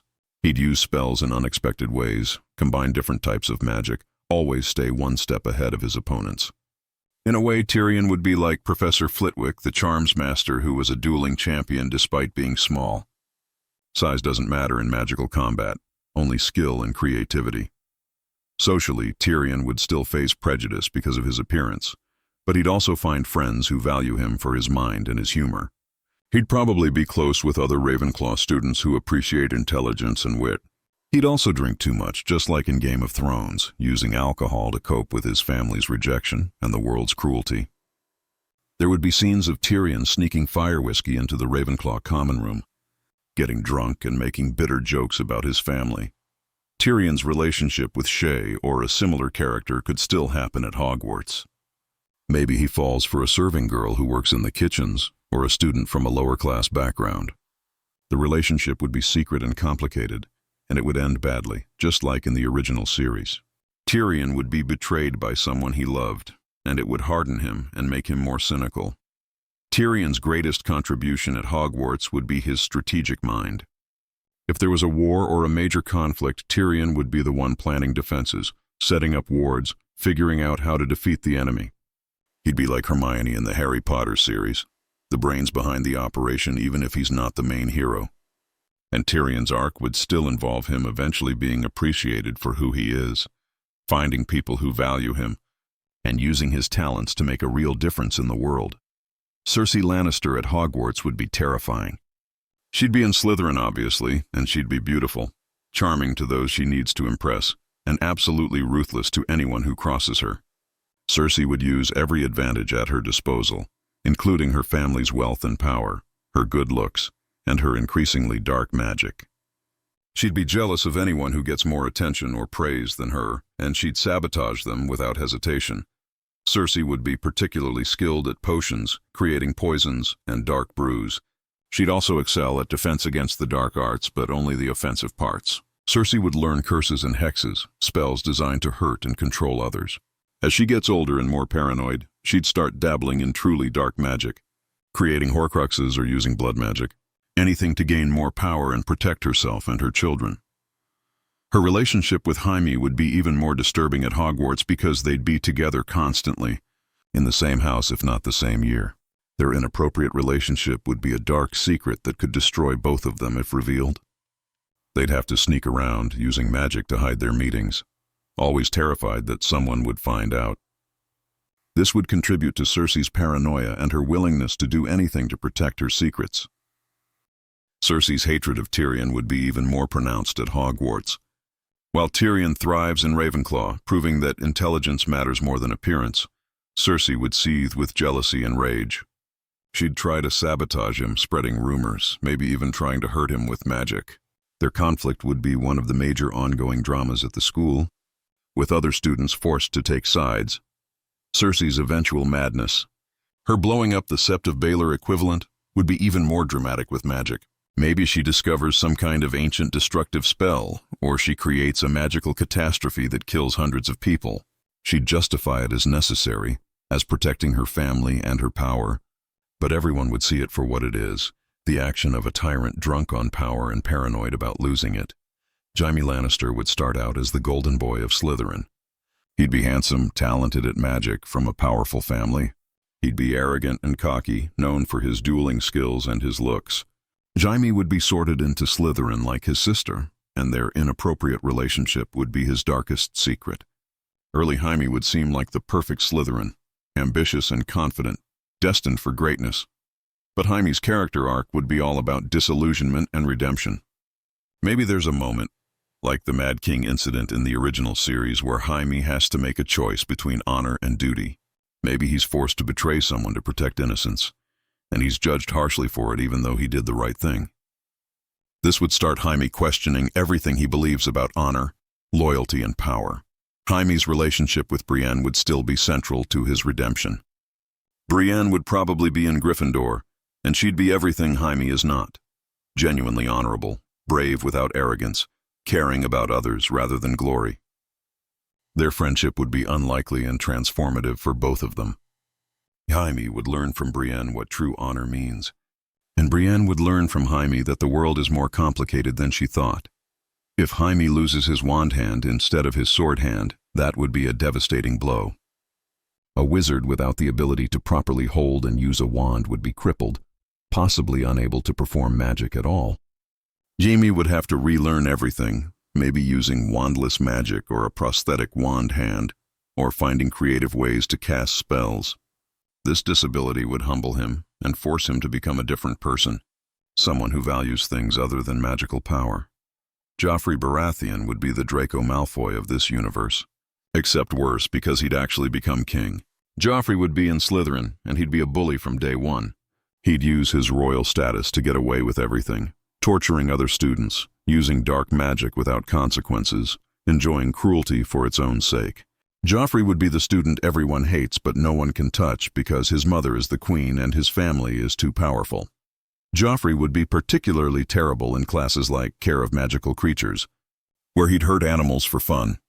He'd probably get expelled from a normal school, but his mother would prevent any real punishment. Teachers would dread having Joffrey in their classes, knowing he'd disrupt everything and they couldn't do anything about it. Joffrey's magical talents would be limited because he's spoiled and doesn't want to work hard. He'd expect to be the best just because of who he is, and he'd rage when other students outperform him. He'd probably use Imperio, the Imperious Curse, to control others and make them do what he wants. He'd use Crucio, the Cruciatus Curse, to torture people who displease him. Joffrey would be a dark wizard in training, and everyone would fear him. The moment when Joffrey is poisoned at his wedding could still happen at Hogwarts, maybe at a formal ball or celebration. Someone would slip poison into his drink, and he'd die in front of everyone. The question of who did it would be a major mystery, with many suspects, because so many people wanted him dead. His death would be celebrated by most of the school, even if they couldn't say so publicly. Petyr Baelish, Littlefinger, would be fascinating at Hogwarts. He'd be in Slytherin, definitely, but he'd be underestimated because he's from a minor house with no real power. Littlefinger would use this to his advantage, appearing harmless while gathering information and building his network. He'd be the student who knows everyone's secrets, who can get you anything you need for the right price. He'd run a black market for potions, spellbooks, magical items, anything people want but can't get officially. Littlefinger would be brilliant at mind magic, legilimency, and occlumency. He'd be able to read people's thoughts and intentions while keeping his own mind completely closed. This would make him an incredible manipulator, always knowing what to say to get what he wants. He'd play students against each other, starting feuds and creating chaos that he could profit from. His obsession with Catelyn Tully and later Sansa Stark would still be central to his character. Littlefinger would pursue Catelyn when they were students, and he'd be rejected and humiliated. This would fuel his ambition and his resentment, driving him to become powerful so that no one could ever look down on him again. Later, his creepy fixation on Sansa would be even more disturbing with magic involved, because he could use spells to watch her, to influence her, to isolate her from her friends and family. Littlefinger's downfall would involve his schemes finally being exposed, possibly by someone using magic to read his memories or reveal his secrets. The students he manipulated and betrayed would turn against him, and he'd face justice for all his crimes. It would be satisfying to see Littlefinger, who relied on secrecy and deception, defeated by the very magic he tried to use for evil. Varys, the spider, would be another Slytherin master of information and manipulation. But unlike Littlefinger, Varys would claim to be working for the greater good, gathering information to protect the realm. At Hogwarts, Varys would run a network of student spies, little birds who report back to him about everything happening in the school. He'd know about every romance, every feud, every secret plan.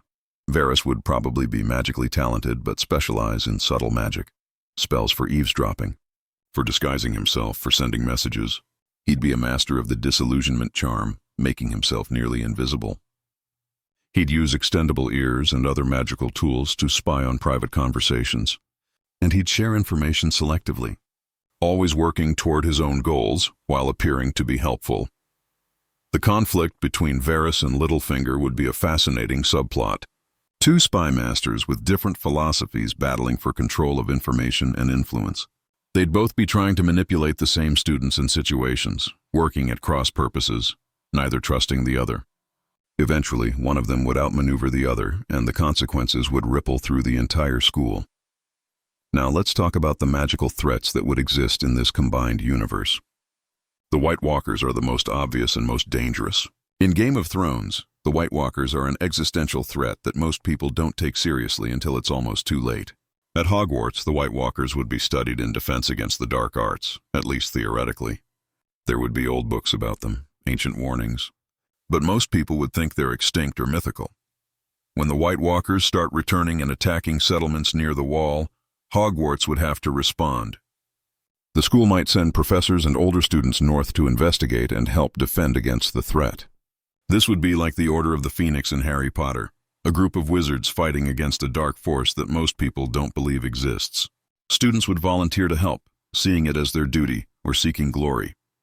The magic that works against White Walkers would be specific and important. Fire spells would be effective, obviously. Fiend fire would be devastating against them, but also incredibly dangerous to use. Dragonglass and Valyrian steel would still be the best weapons, but could they be enhanced with magic? Could a wizard transfigure regular steel into Valyrian steel? Could they create magical dragonglass weapons? The research into anti-White Walker magic would be urgent and ongoing. The Night King would be the equivalent of Voldemort in this universe, an incredibly powerful dark being that most people fear to even name. His ability to raise the dead would make him terrifying in battle because every fallen soldier or wizard becomes another enemy. Fighting the Night King would require strategy, knowledge, and immense magical power. The final battle would involve all the strongest wizards from Hogwarts working together, possibly sacrificing themselves to stop him. The question of whether the Night King could be killed by magic is interesting. In the show, Arya kills him with a Valyrian steel dagger. In a magical universe, maybe the killing curse could work, but you'd have to get close enough to cast it. Or maybe there's a more powerful ritual, something involving sacrifice and ancient magic, that could destroy him permanently.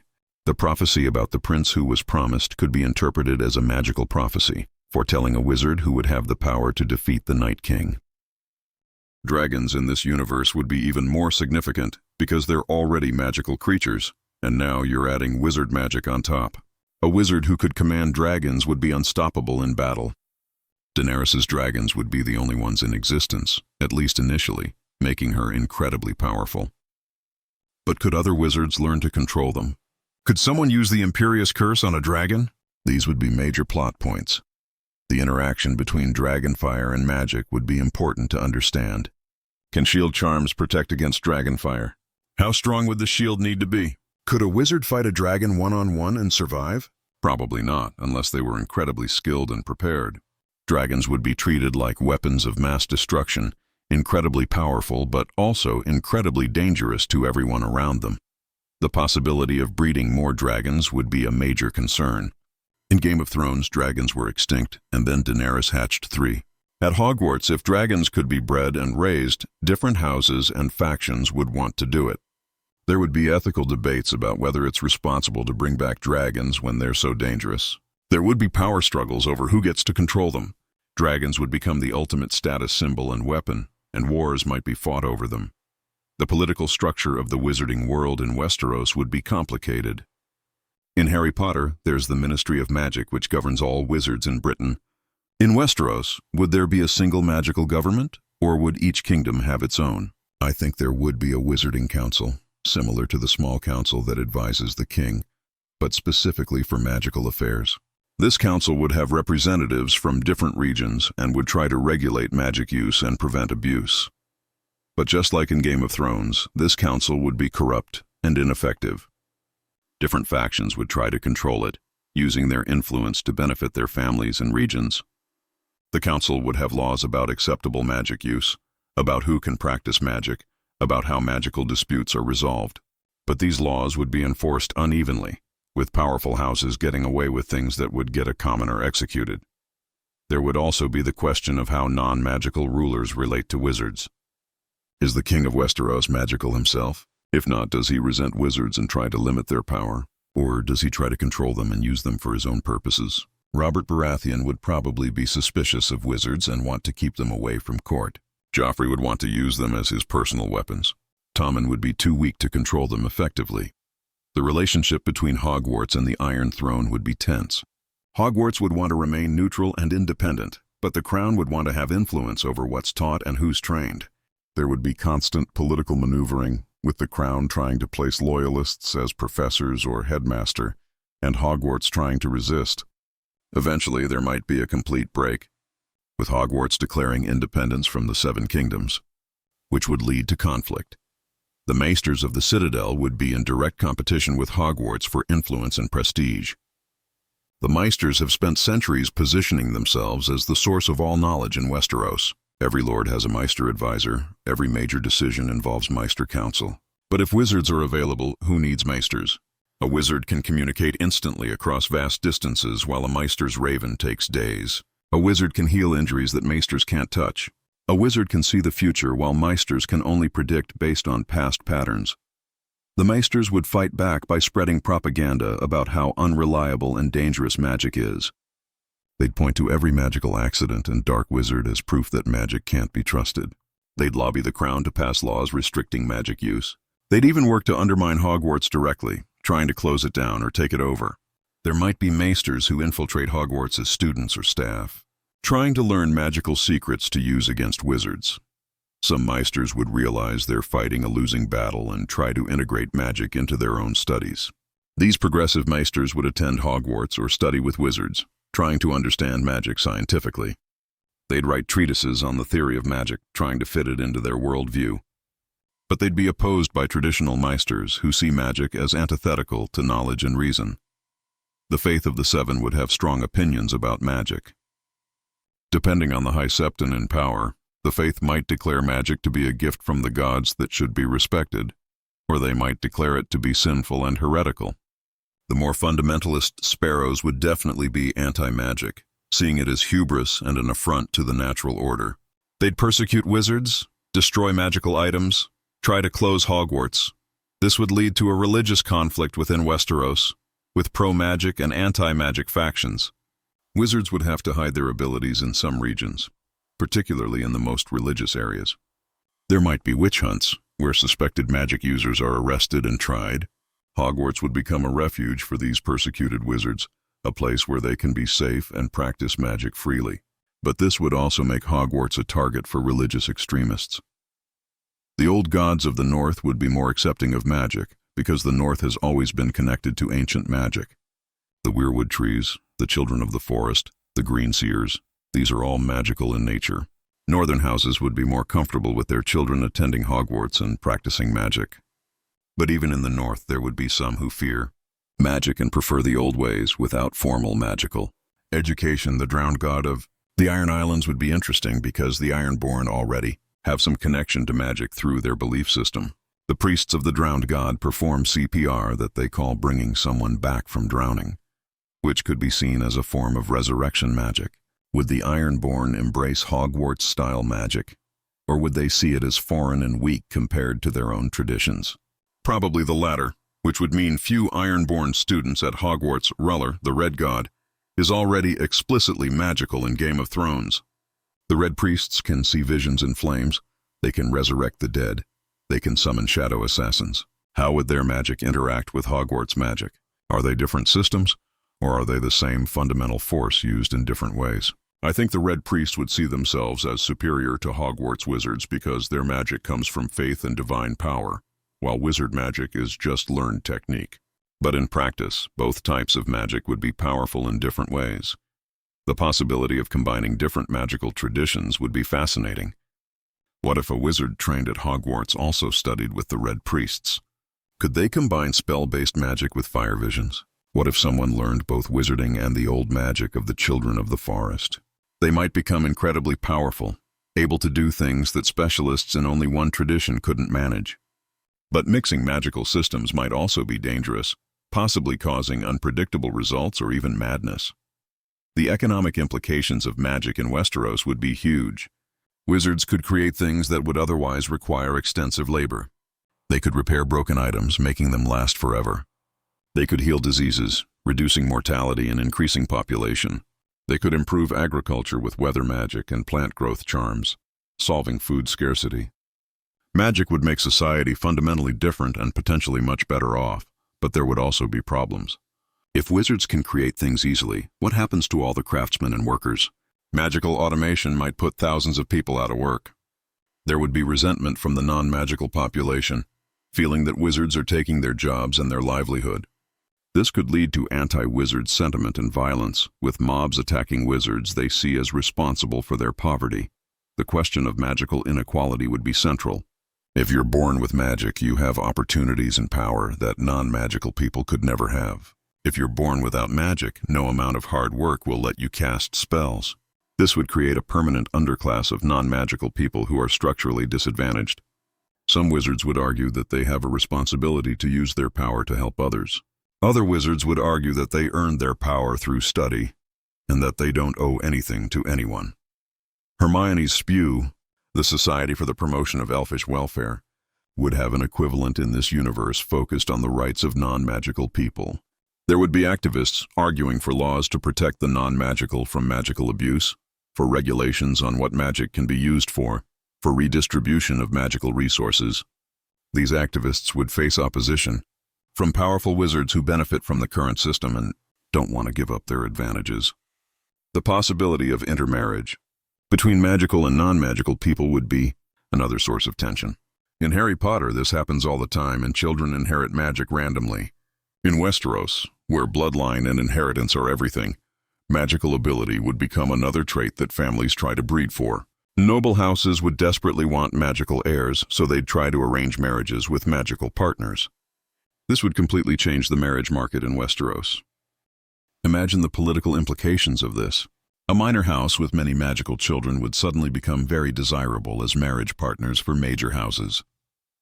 A major house with no magical children would lose status and power. The traditional hierarchies of Westerosi society would be upended. Old houses might fall while new houses rise, all based on magical ability. This would create enormous resentment and conflict. The question of succession would become even more complicated. If the oldest child of a lord is non-magical, but the younger child is magical, who inherits? In traditional Westerosi law, the oldest son inherits regardless. But if magical ability is incredibly valuable, maybe the lord would want the magical child to inherit instead. This would lead to legal battles, family conflicts, possibly even assassinations as siblings fight over inheritance.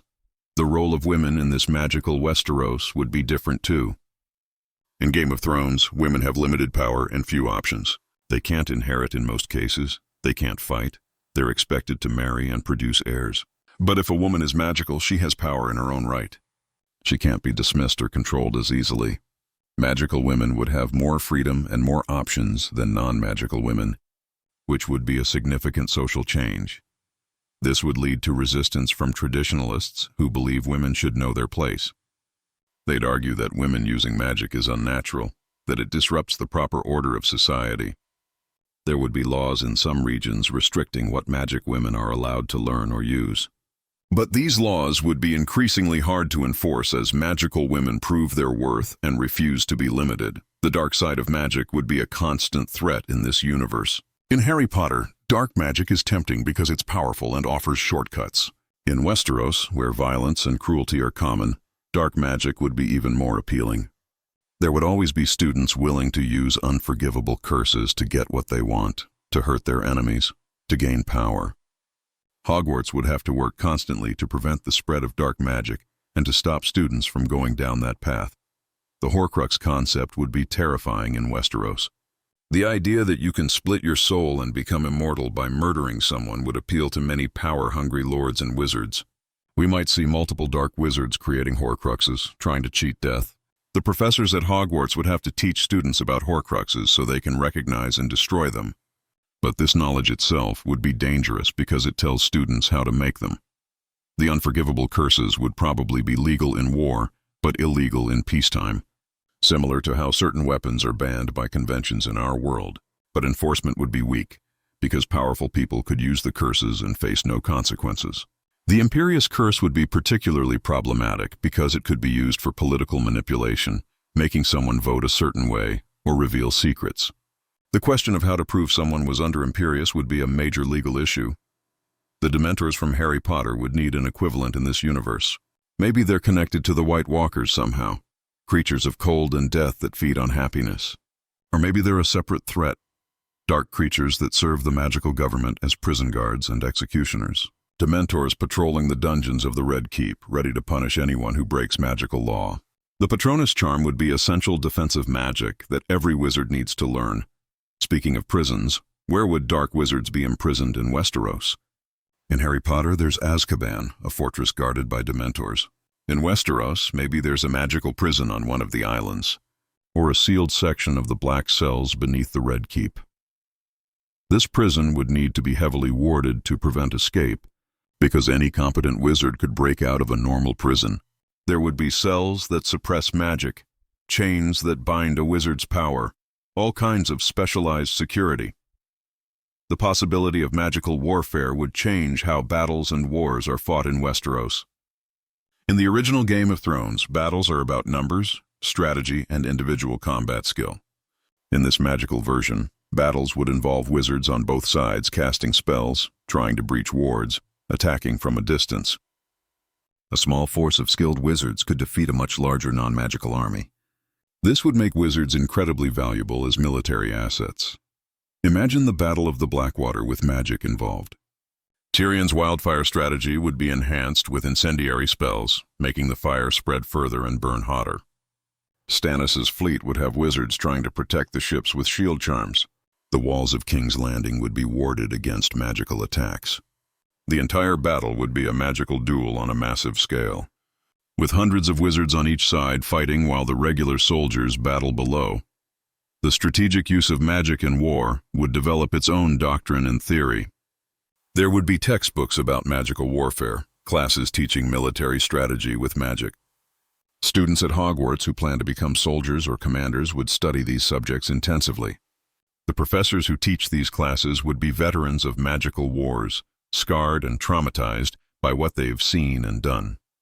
The ethical questions about magical warfare would be constantly debated. Is it acceptable to use Imperious on enemy soldiers, forcing them to fight their own side? Is it acceptable to use fiendfire, which could kill thousands but can't be controlled? Should there be magical equivalents to the Geneva Convention, rules about what magic is too cruel or destructive to use? Some would argue yes, that even in war there are lines that shouldn't be crossed. Others would argue that in war, survival is all that matters, and any magic that helps you win should be used. The possibility of magical terrorism would be a constant fear. A single dark wizard with sufficient skill and will could kill hundreds of people, destroy buildings, cause chaos. Security against magical attacks would be incredibly difficult because magic offers so many ways to hurt people. Every public gathering would need to be warded and protected.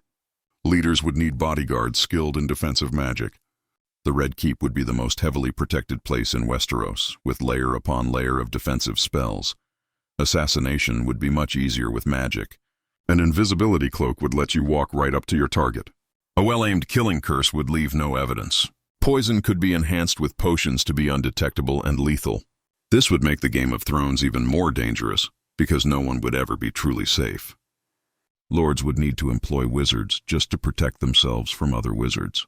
Trust would be even more rare and valuable than in the original series. The impact of magic on espionage and intelligence gathering would be enormous.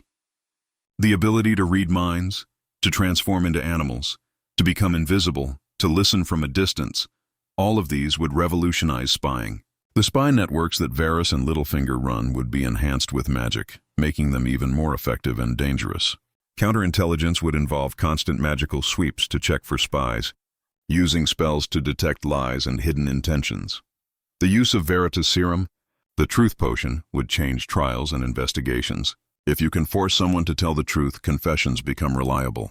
But there would be ethical debates about whether using Veritas Serum violates a person's rights. Some would argue it's necessary for justice, to convict guilty people who would otherwise lie. Others would argue it's a form of torture, violating the mind. The legality of Veritas Serum would vary by region and would be constantly contested. Time turners, if they exist in this universe, would be incredibly dangerous and carefully controlled. The ability to go back in time could change history, prevent disasters, or cause paradoxes. The magical government would probably restrict access to time turners to a very few trusted people, and even then only for emergencies. The temptation to use time travel to change major events would be enormous, and the consequences of misuse could be catastrophic. Memory modification spells like Obliviate would be another morally complicated type of magic. The ability to erase or alter someone's memories could be used for good, helping trauma victims forget their pain. But it could also be used for evil, erasing evidence of crimes or manipulating people. How do you prove someone used Obliviate on you if you can't remember it happening? The legal system would struggle with these questions. Transfiguration would have applications beyond the obvious. Could you transfigure a person into an animal and leave them that way? That would be a fate worse than death for many people, trapped in an animal's body forever. Could you transfigure objects into weapons during battle, turning pebbles into spears? The possibilities are nearly endless, which means the risks are too. Hogwarts would have to teach strict ethical guidelines about transfiguration, but not everyone would follow them.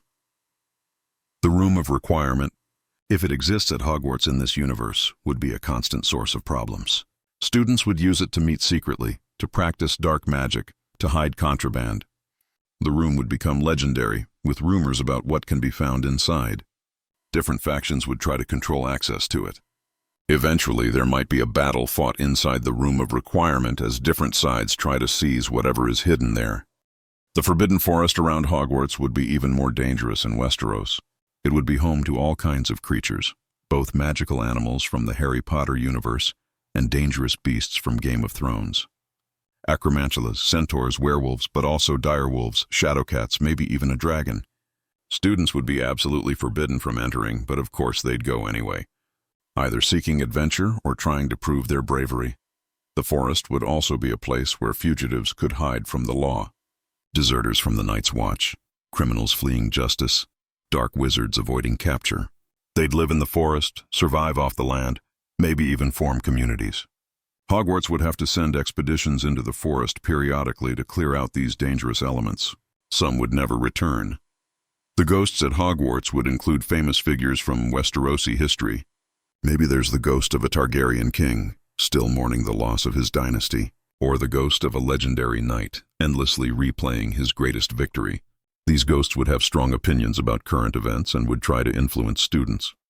They'd be sources of historical knowledge, but also of bias and old grudges. The house elves, if they exist in this universe, would be an obvious parallel to the small folk and slaves of Westeros. Magical beings bound to serve wizards, unable to refuse orders. This would raise all the same ethical questions as in Harry Potter. But more so because Westeros already has a strong class system, and slavery exists in Essos. Would Westerosi wizards see anything wrong with enslaving house elves? Probably not, which would make the few activists fighting for their freedom very unpopular. The paintings at Hogwarts would be another source of intelligence and gossip. The portraits can move between frames and observe what's happening in different rooms.